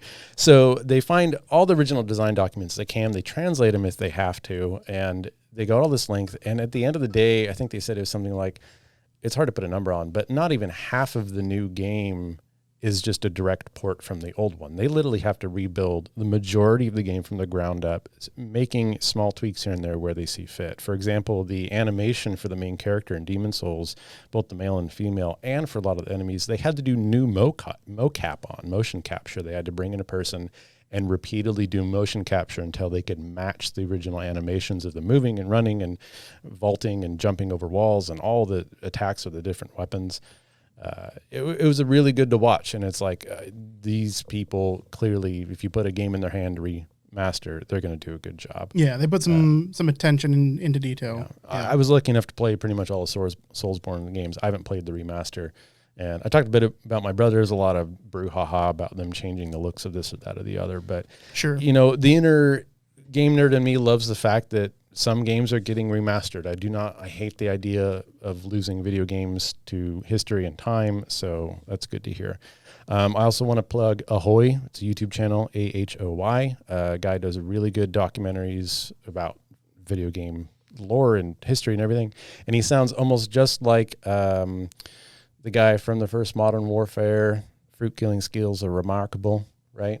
Yes. I think, anyways, the main guy with the mustache. Yeah. Soap McTavish. I think Soap McTavish was that's you. That's who you played. I'm thinking of the bristly mustache like leader. Yeah, I can't remember his name for the life of me. But he has a series where he goes over individual weapons, like all the flamethrowers in games in their history, or shotguns or submachine guns. But he did two that I watched. One was, what was the first video game ever, and why that's a hard question to answer. Right. And the other was about the game Price. Polybius. Captain Price. Yeah, that's right. And the other one was a game called Polybius, which is a game that doesn't exist, that doesn't, but it might. And it was an arcade machine that may or may not have been in Portland for a short period of time. Yeah. Caused vertigo, nausea, and memory loss in the players, and then the FBI came and took it away, and no one's ever seen it since. I've seen a documentary amazing. on that. Yeah. And they're entertaining, but he does the production value is amazing. I recommend looking those up. Funny fact, the first video game ever made, at least of my opinion after watching this video, like 1956, I think it was, Tennis for Two was a game made. It's like a side view of table tennis played on an oscilloscope, yeah. Which is mind-blowing to think that, Pong was my first thought, but then no, it goes way back before then. Oh, yeah. There was a patent for a machine called the cathode ray tube amusement device in 1947 that is really sketchy to consider it a video game, but it's on its way, right? So interesting stuff. Man, they really knew how to name things back in the day. Yeah. It's like, what is this? CRT fun machine. Yeah, why not? But other than Blue Point and those, I've been just wanting to totally veg out. I've been playing Chronicon. It's a pixelated Diablo clone ARPG. Really well made, really enjoyable. I recommend checking it out if you like Diablo games. Why wouldn't you just play the Diablo 2 remaster? Because I ain't giving Blizzard another dime of my goddamn money. Fair enough. Another Blizzard title. They can. Yeah. But I mean, Don't get me started. They apparently did a pretty good job on that remaster. So, I mean...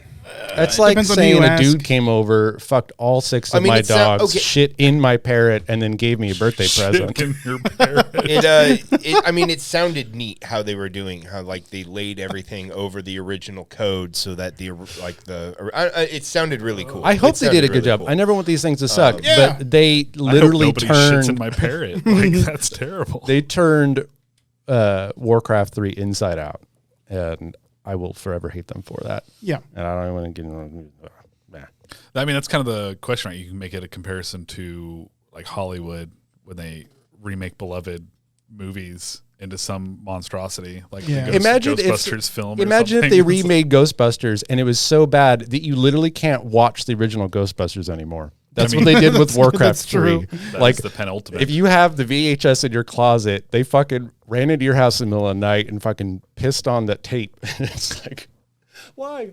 No. Last Jedi took a try at it. Yeah. What else we got? Anybody else?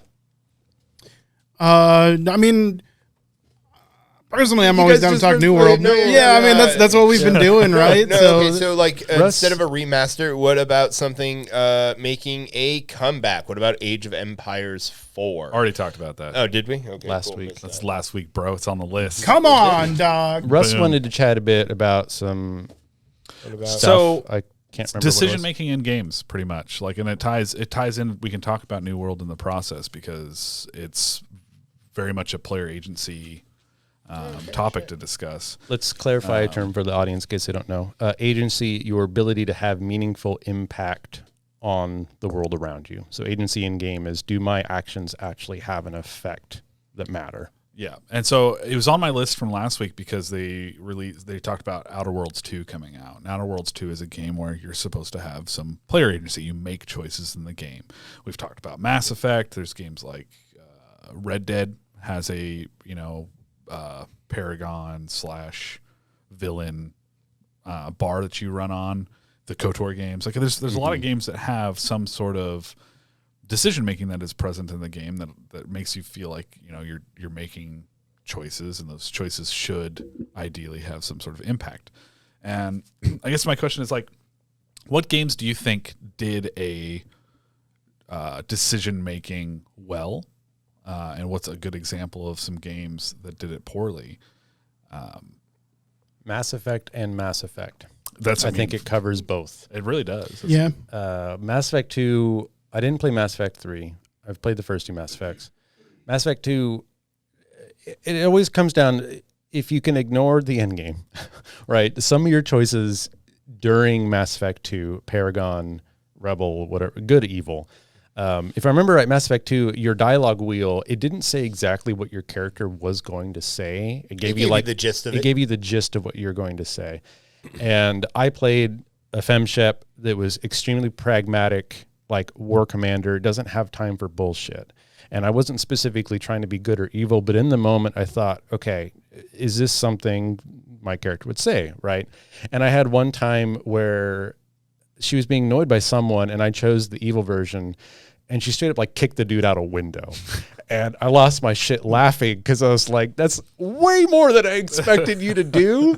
But it was really enjoyable.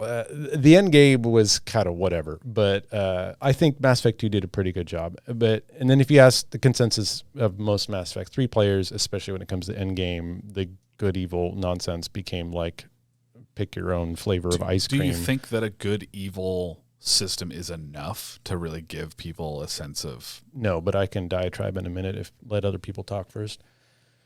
I feel like Fallout New Vegas did a pretty good job of tracking that with your various factions. I felt like that was the last time I made a decision in a Fallout game, example. And it mattered. I think that game constantly throughout the entire playthrough of most of the Fallout games, your decisions have consequences. Yes, New Vegas is a good example of good examples, right? Yeah. I agree. All the way around. And so not only the choices I make, but like a lot of those, it's like fucking smart off to the fucking town mayor. She's like, okay, well, you got get out, and if you don't leave, these guys are gonna fucking rough you up on the way out. So I mean, I don't. So I think my complaint about having like a dichotomy system of either good or evil that you're moving towards one way or the other throughout the entire game is that they don't often enough have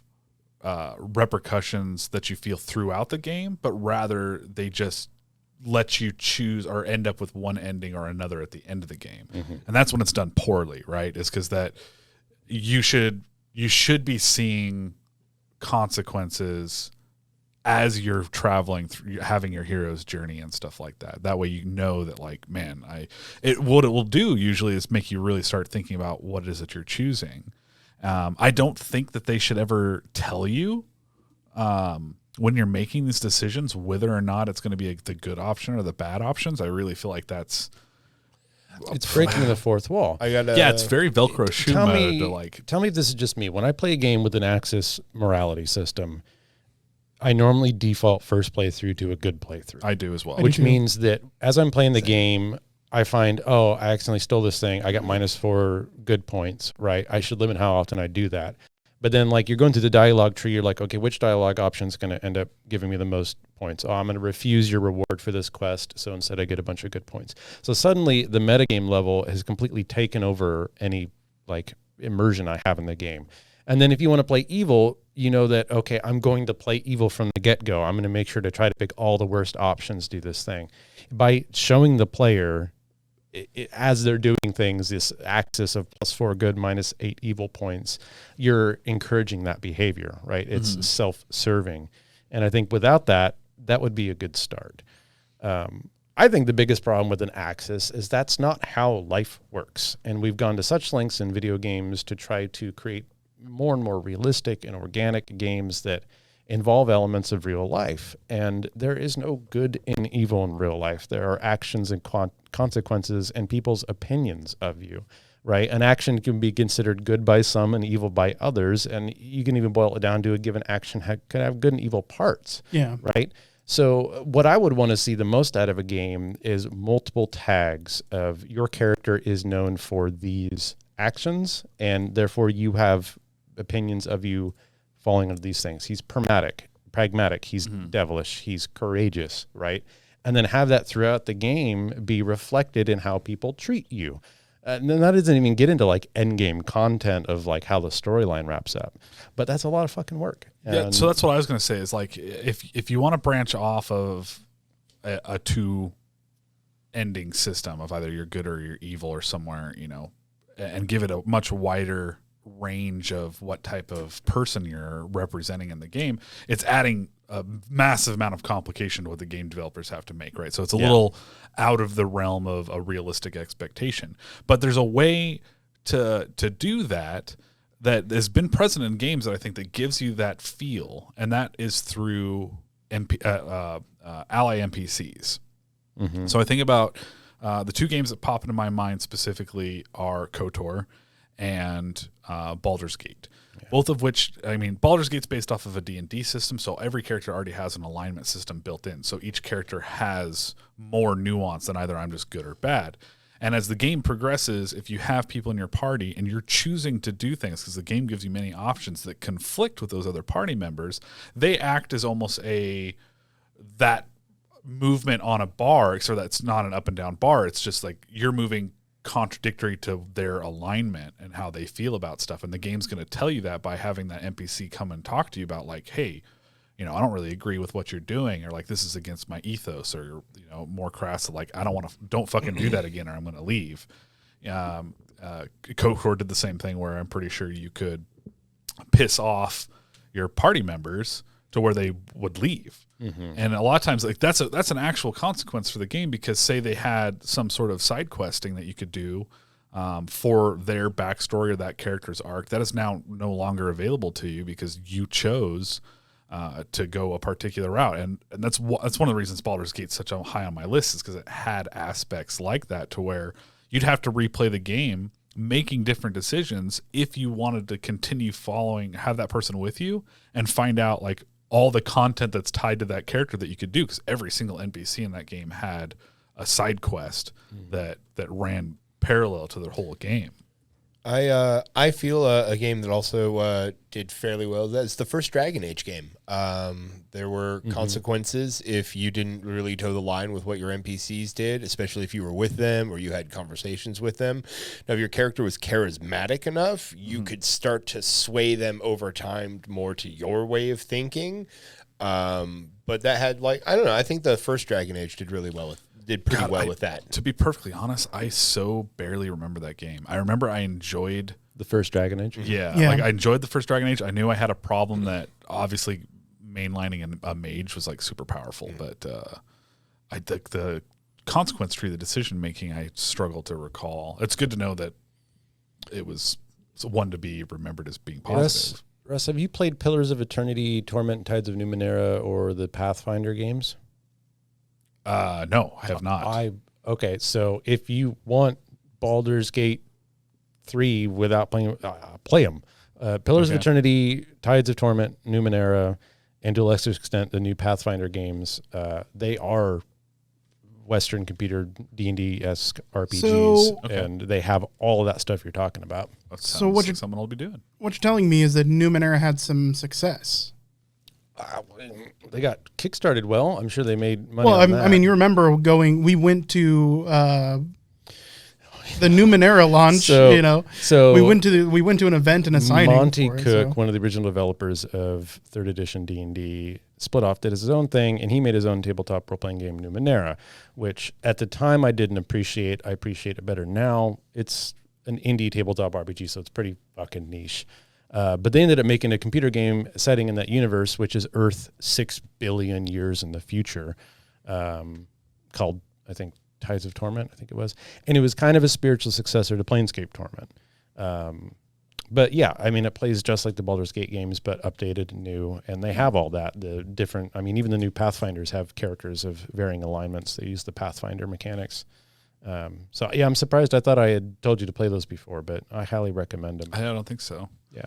I think an example of something that's less robust than that, but still plays into kind of the player agency stuff, is a game like Witcher.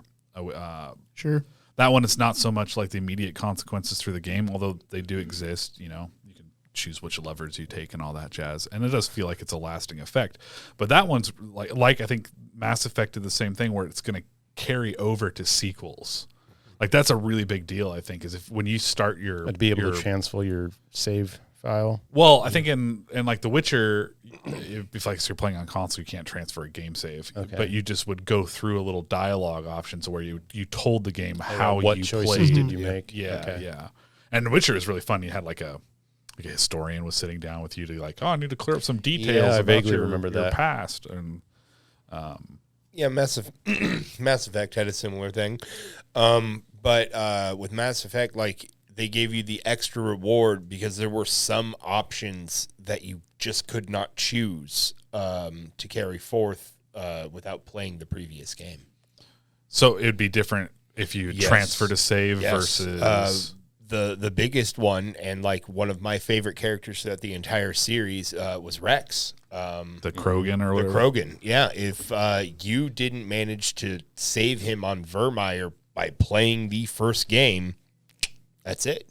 So you just don't. He's not in the second one. Yeah, for you? and not in the second one, and that's definitely a point in its favor. But it does tie back, like I said, to New World, which we've kind of touched on briefly. Is that you know what is a game if you don't feel like you have any sort of effect on the world around you? Nick and I were talking about how Legend of the Five Rings is a card game. We all played it. It went on for a number of years. It's been brought back twice, both times not so great. But the biggest thing about L5R as a card game was the player agency you had, which is so rare to find in like a collectible card game. Yeah. You would go to tournaments and stuff. If you won the tournament, you'd have to make storyline decisions. The whole game itself was based around the community's player choices that happened, and they wrote fictions and stuff like that for it. They would change like which clan had champions, and I mean you could even have cards made of you, obviously stylized, and you'd get to make some decisions about how that card was made, but that would be your card. Like it would, it's like Pokemon and Magic. So you have a game card, and it would have like your name of like 2020 tournament champion Russ Paulson, and that was the card you designed, and you get to play with it. That's pretty dope. Yeah, no, it's fantastic, and that's really what kept that game so unique and strong for so long and stuff, was that player agency and the way that you played it. You have community votes, all kinds of stuff like that. I would like to see more of those kinds of systems translate into the digital realm. I mean, it's even easier because you don't have to make print runs of physical objects. You could literally have, so we'll use New World as an example. Say you do the Amrine excavation, which is like the first dungeon you run. Everybody that partakes of the Amrine expedition has a chance of like getting chosen to make a decision in the game, right?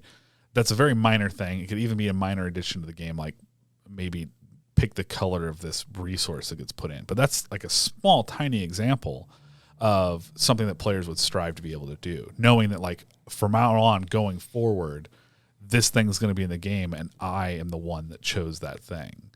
And you go to bigger stuff to where, you know, our faction on our server maintained enough control over these territories that now this area is like permanently flagged as our territory, you know, and we need to see that kind of stuff occur more in games because it just adds so much incentive to keep playing and keep striving and keep trying to like achieve things of note. Now, I bring up the Amrine one and stuff as being a random draws because you need stuff that's accessible to all players that can't grind fucking like it's a full-time job with overtime, a chance to do stuff. But you have smaller things like, you know, you got to add what new weapon flourish or something. You know, I think Path of Exile is an example where the community votes on new divination cards, which are like little collectible cards in the game that you can turn in for items. So they like vote on which art gets chosen and paired up with like which names. There's infinite options really on what you can do to. One thing that EVE Online does is where massive battles take place. After the battle, they will have the artists mock up a 3D image of the wreckage of that battle, and it'll be there thereafter, like where the first Titan was destroyed. I think they have, Titan being the biggest ship in the game, they have a busted ass Titan floating out dead in space where the battle was, and there was like a memorial for it, and you can read a little plaque and whatnot. Oh, that's awesome. And like that kind of stuff isn't really that hard to do, and it's a great thing for the artists to do after the game's launched, right? You know, like prior to the game coming out, the artists have kind of done their work, and they're usually working on like DLC or microtransaction things. Like, sure. Get that stuff going. And even Warcraft had, like if you were to serve it first to down like the Lich King, you got your guild's name on the plaque in the main town that other players could go look at. Yep. Oh, I don't know if you guys knew this about New World. I found it out last night. It's kind of what we're talking about.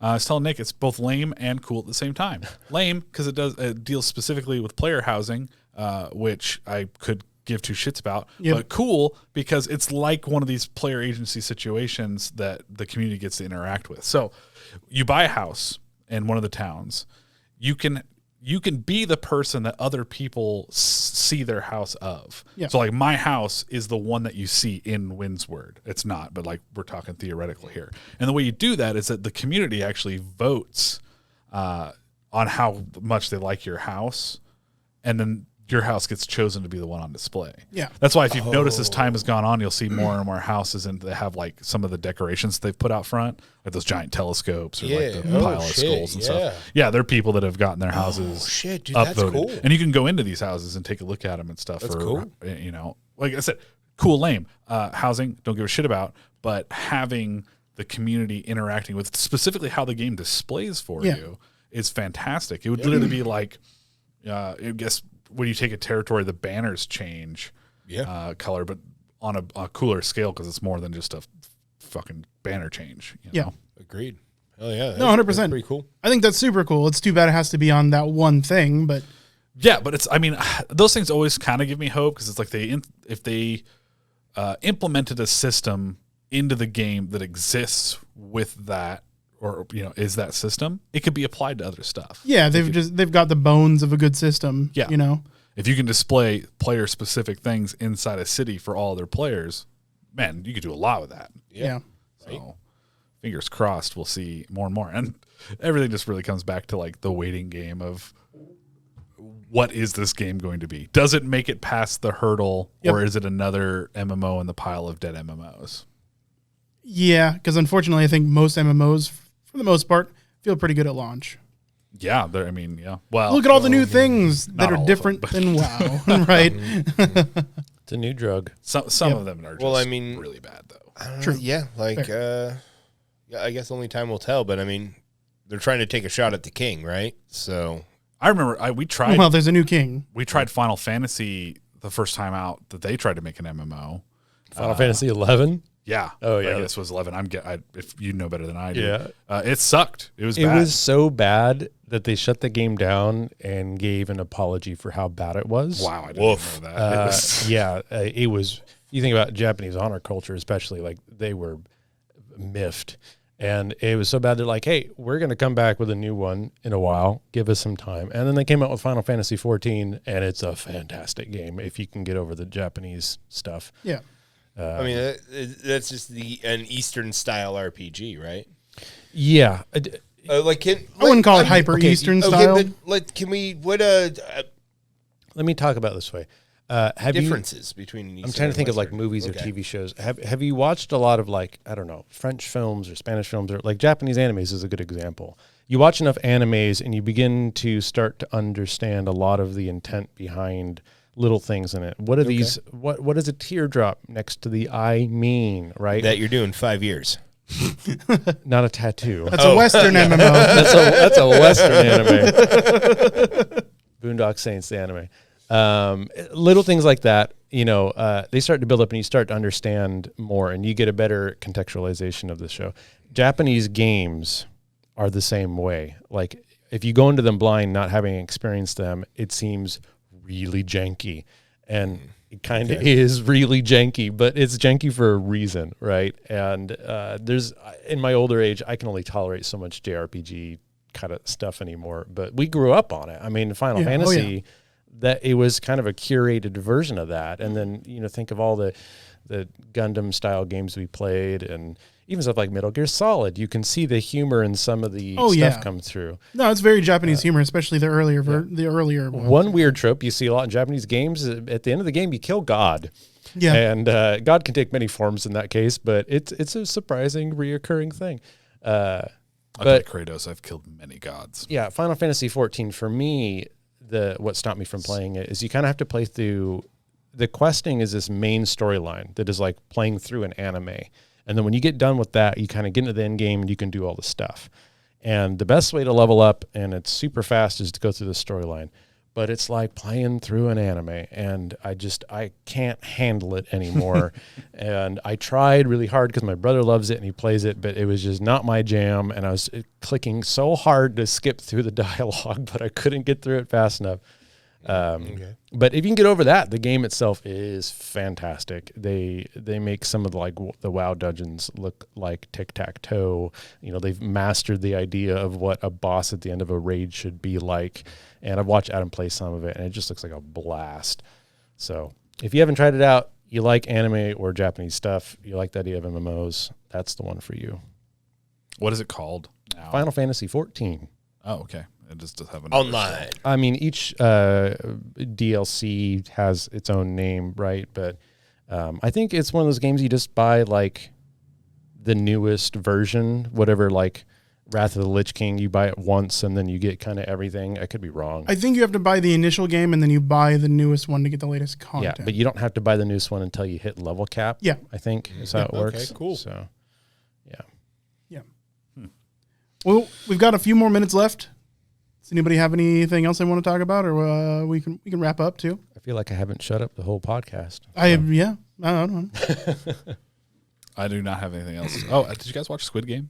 Oh yeah, I saw. Started it. Yeah. What the fuck? So weird. Again, I'm only in like the first 2 episodes, so I won't spoil anything Okay. for sure. I have to say I was kind of blown away by how much I enjoyed watching that. yeah, I enjoyed it a lot. Because I went into it, and as I started watching it, you're like, oh, okay, this is just another battle royale, Hunger Games kind of situation and stuff. But they did things so well. Like I'm literally I watch people online point out little things that they hinted at or dropped in. I'm like, and it speaks to a quality of directing and vision for the entire show that you can go back and look at it and realize that they hinted and showed so much more than you caught on your first watch through. That's just always really impressive to me. It's just like, wow, it's kind of like the Breaking Bad stuff that you like to talk about a lot. Right, yeah. To where if you're just a surface watcher and you've watched it through one time and stuff, it's enjoyable, it's entertaining and stuff. and you come to realize one day how much time and thought they actually put into the entire series, really steps up that respect for it. And so I left watching all of Squid Game being very satisfied. Yeah. Oh yeah. I think the earlier episodes were better than the later episodes. Personally, Okay. I really liked the lead up more than I did the payoff. That being said, the payoff was not bad. I just really enjoyed the initial episode. That first fucking game, like, you're like, okay, what the, all right. And then they go running, and then, like, that fucking dude stumbles, and he. For not knowing any Korean, I get that jingle stuck in my head now kind of regularly from the first game. God, I definitely, so on Netflix, it auto popped up being dubbed, and I think I made it all of like 30 seconds because he has that really like intense interaction with his mom in the apartment. Yeah. And I realized, like, how would anybody possibly watch this in dubbed English? I don't know. It doesn't match the emotion of the scene, and like as soon as you switch over to Korean, like it's like just instantly everything feels correct. Yeah. I guess I'm reading the intent of what they're doing, but at least that matches like the tone of voice and the mannerisms and stuff that they're doing when they're speaking, because it is. it looks like a Godzilla movie from the 70s. It's really, like, it's not even like the whole, like, I can get over people's mouths but not no, moving it's up. just- It's like no, they got it's- shitty. Like, they should have gotten Koreans who speak English to do the dubbing, because I don't think they did. Word. Like, it's, No, it's they just got cheap English or American English actors. it feels like a, spaghetti western, right? Oh, it's, yeah, it like was, it's like that's it's not a. so do yourself a service and watch it. I in will. Korean. Thank you. Now I was not. Yes. I hadn't been. I'm going to now. Thank you. Yeah. So, get your read on with some subtitles. We've all got homework. Russ, you still need to watch Mortal Kombat. Oh, fuck. I'm making a note. Josh, There's another thing. you need to go to sub. Nick, What? What? He needs to do what?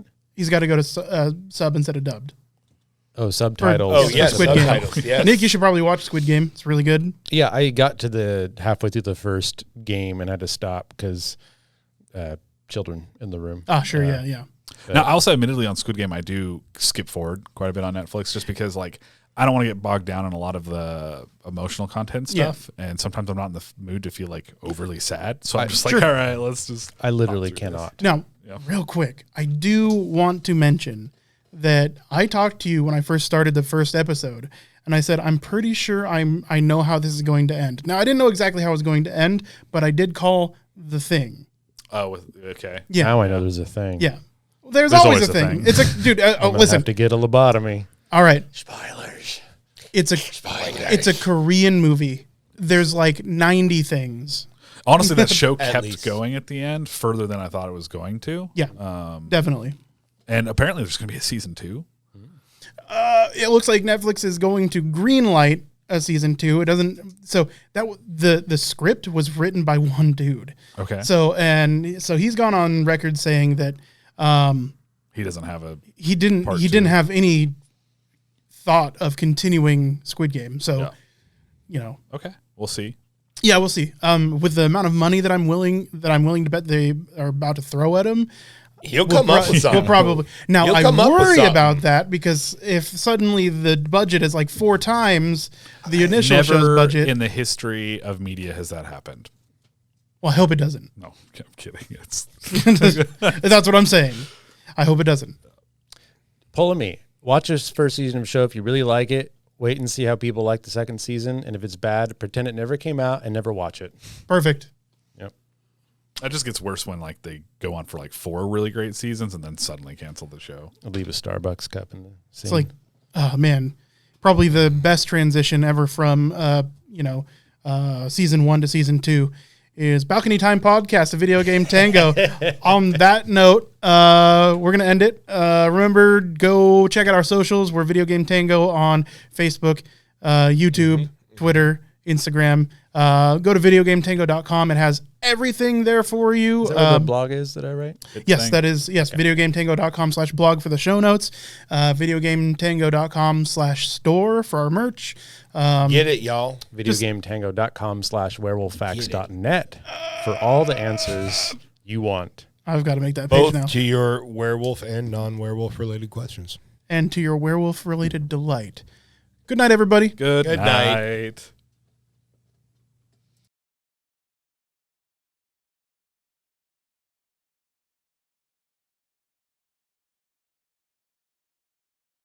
two brothers were at a train crossing, memorializing their brother that had died, getting hit by a train, and then they both got hit by a train. Oh my God! Would you have a train crossing? That being said, if you're, reach out for help. Don't jump in front of trains.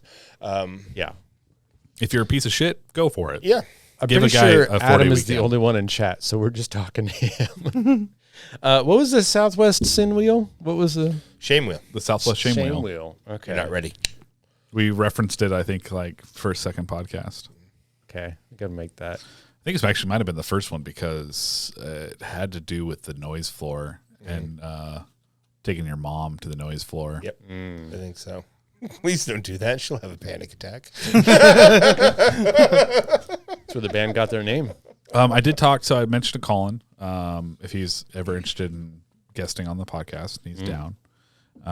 We can also think of try to get another segment and stuff to have Sharon do a segment on the podcast as well. That would be Totes. cool. So I want everybody on the podcast. yeah, I mean, I definitely, and it makes a good rotation for us to bring some new faces on, say hello. Yeah. Ideally, bring some sort of new energy and vibe to the show. Totes my goats. Eventually, people get bored of listening to our fucking dumb shit. Yep. Here they go, talking about player agency again. Yeah. Here they go. Oh, it's fucking more WoW and New World.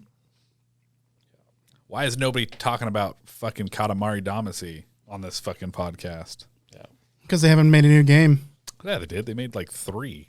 Yeah, I know, but those are all old games now. Not new Katamaris, just like that company's made like. They had a couple Really? Katamari games. They had 3 or 4 of them, and then they made the weird Oobly Doobly or whatever, the one that Lene was playing. Yeah, the Ooble Dooble. An ooble dooble. Ooble dooble dooble dooble.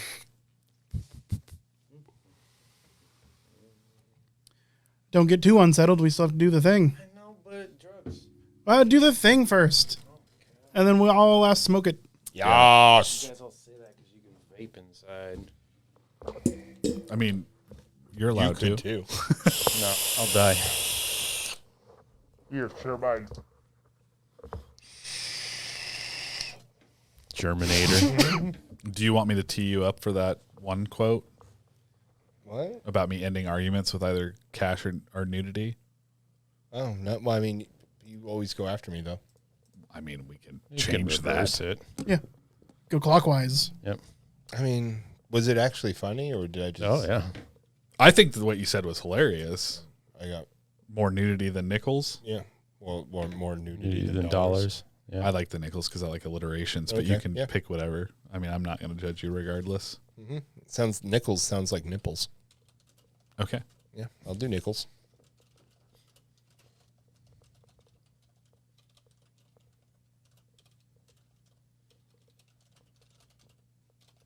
I mean, more nudity than money.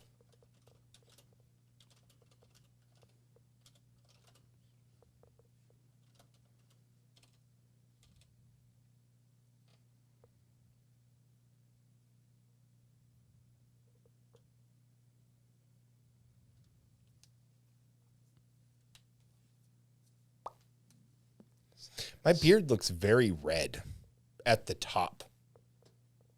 Or, nope, Your just mustache at the top. is red. Yeah, it's... No, like in real life. You have a red mustache. No, I don't. Yes, you do. Russ, is my mustache red? There's red in No! Yeah. there. Sorry, you're a bit of a stash? ginge. My beard's the same. I pull out red and black hairs all the time. You got red hair somewhere in your family Red? tree. Oh, I mean... My grandmother What's up, had red Kona? hair. You met her. Ew, It's a Kona. Dakota. Hey, man, are you going live soon? Going live. Did Conan normally stream, or do you start? Yeah, streaming? Conan started streaming a Fuck it, we'll do it couple live. months ago. Oh, right on. Dude, dope. Oh, Oh, that's cool. I was just going to hit you up with a raid. Are you The one person raid. are you playing New World, bro? No, he's eating Jackin.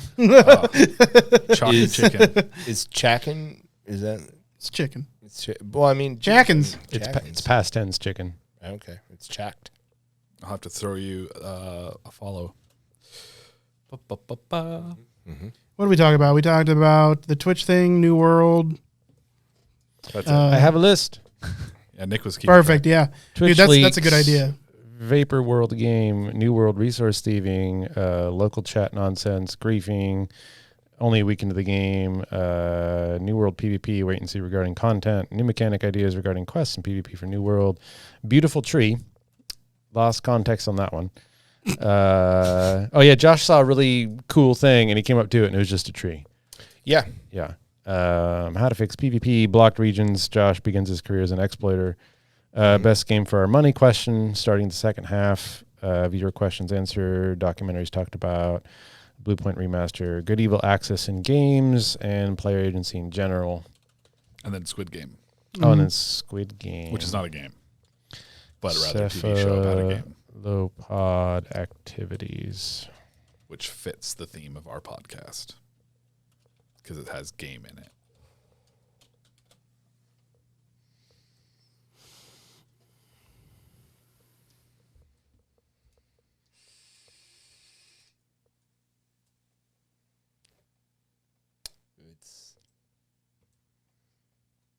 You got a thing? Me? You got a thing? Yeah. Yeah.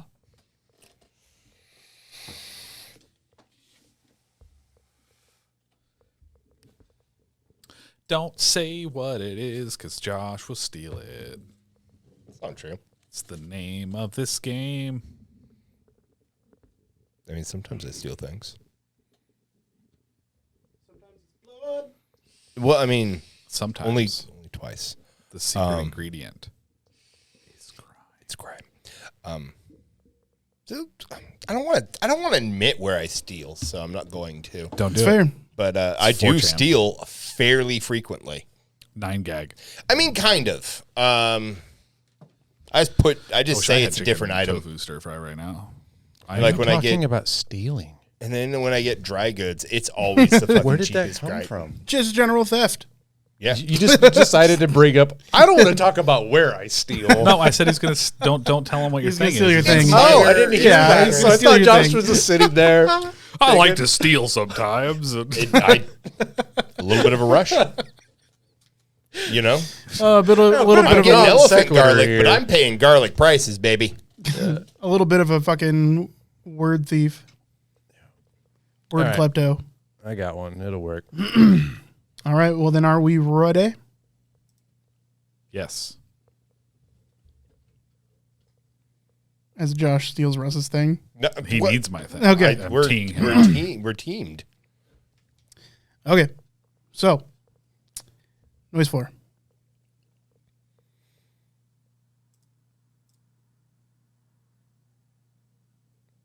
Tonight, we talk about the Twitch leak and how many of Hassan Piker. Fuck.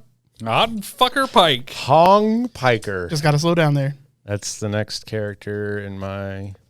Hassan Piker. There's a From really TYT? good on. Yeah. He streams. Jank's He's uncle or nephew. nephew. He's one of the biggest streamers on Twitch now. Whoa. He has shit. been for some time. Political news and commentary for the most part. He goes by Asmund Gold. Does he but- really? So he bought a house, and it's a $2.5 million house, but it's in L.A. where he already lives. So it's a closet. Yeah, Yes. essentially, right? But people are freaking the fuck out because he's a socialist that owns property now, and he's got a house. So $2.4 million, live while you preach, bastard. But so it's a meme. So he Throwing that in paid there. $2 million for a house in L.A. Yeah, I know. It's like any house that you see along the road here. Exactly. Yeah, it's So A 2-bedroom, normal 1 house. bath. Maybe No, it has no, a driveway. No. I'm no. just- It isn't. It's a It's a nice nice house. house, It's a nice but- house. Get to live in the I land mean, of law. it's a reasonably big house. His It's like uncle 3,000 is- square feet. His uncle I mean, is it's a good straight up house. the owner of an entire news corporation, like a news Yeah. company, and it is a fantastic news company. By the way, I mean, just saying, shout out TYT. But yeah, But yeah, I'm throwing the meme in there. So okay, good. noise floor.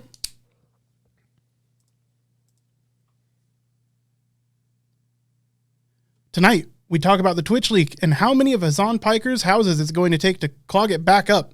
We also discuss New World, new mechanics, griefing, documentaries, player agency, Squid Game, and a single pretty tree. Hey, I'm Nick, and I'm still rankled about horse armor. My name's Russ, and you can end arguments with me by paying me to shut up or getting naked. Hi, I'm Josh, and I have more nudity than I do money. My name's Andy. Welcome to Video Game Tango. Totally forgot to go to our own cams, but oh well. Womp womp. It's fine. We could do it again. You guys want to do it again? Sure. Yeah. I'm Josh, and I have more nudity than I do nickels. Thanks, Josh.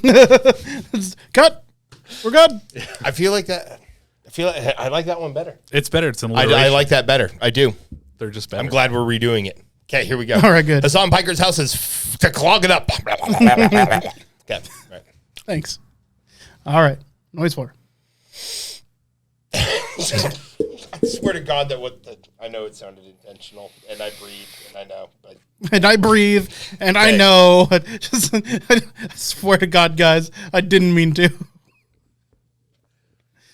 All right. All right.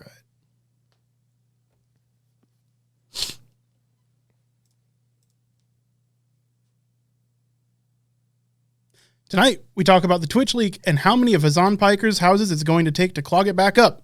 We also discuss New World, new mechanics, griefing, documentaries, player agency, Squid Game, and a single pretty tree. Howdy, I'm Nick, and I'm still rankled about horse armor. My name's Russ. You can end arguments with me by paying me to shut up or getting naked. I'm Josh, and I have more naked than I do nickels. And I'm Andy. Welcome to Video Game Tango.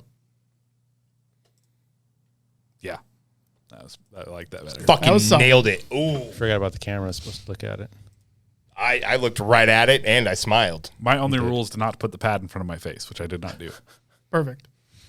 I almost Nailed said it, I'm bro. Nick and I breathe and I know things. But I was like, no, it's gonna. That would have been good. If it had at least been on the stream. Yeah. Oh, yeah, we're still streaming. Of course we are. Yeah. What is I brought the stream back up. It just pound 9999? so 10,000 of the top paid Twitch partners got leaked. We're number 999. It's a thing going on with Twitch right now.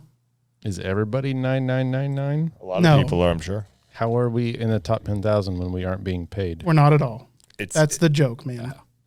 Oh, like you're the second from the bottom, you know? Not quite the worst. but Yeah. we're below the bottom. Yeah, it's a joke, dude. It should have been 10,001. That's all I'm saying. Because we didn't make the list. Get it? 10,000.1. Even better. It's just all the biggest Twitch streamers and their titles. They put their number. They were like, they were like Agent 17 reporting for duty. A bunch of different. It was fucking great. It was gold. At least they're just kind of like doing the best with what they can with the Twitch leak. It's fun. Yes. Yeah, we could be blowing it into our buttholes. I'll join. Get out of this. France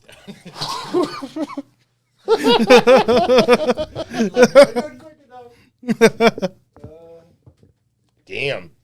Oh, it smells weird in here now. Oh yeah, it smells like my grandma's house. Like, what the fuck? Grandma was a vape lord, yo. It kind of smells like chopped fruit and coffee. Chopped fruit and coffee. Yeah, what the hell? My grandma's house smelled like cat piss. Gross. She did not do meth. She just had a lot of cats. Makes a lot of sense. She didn't have cats. Then she did meth. That'd be the only other option. Just a lot of meth. All right, guys. Well, I'm going to find somebody to raid, and we're going to end the stream. Bye. Boy. We're going to raid Yoda because he's live. Rate it. I need to go pee-pee again. Pee-pee in the pot there.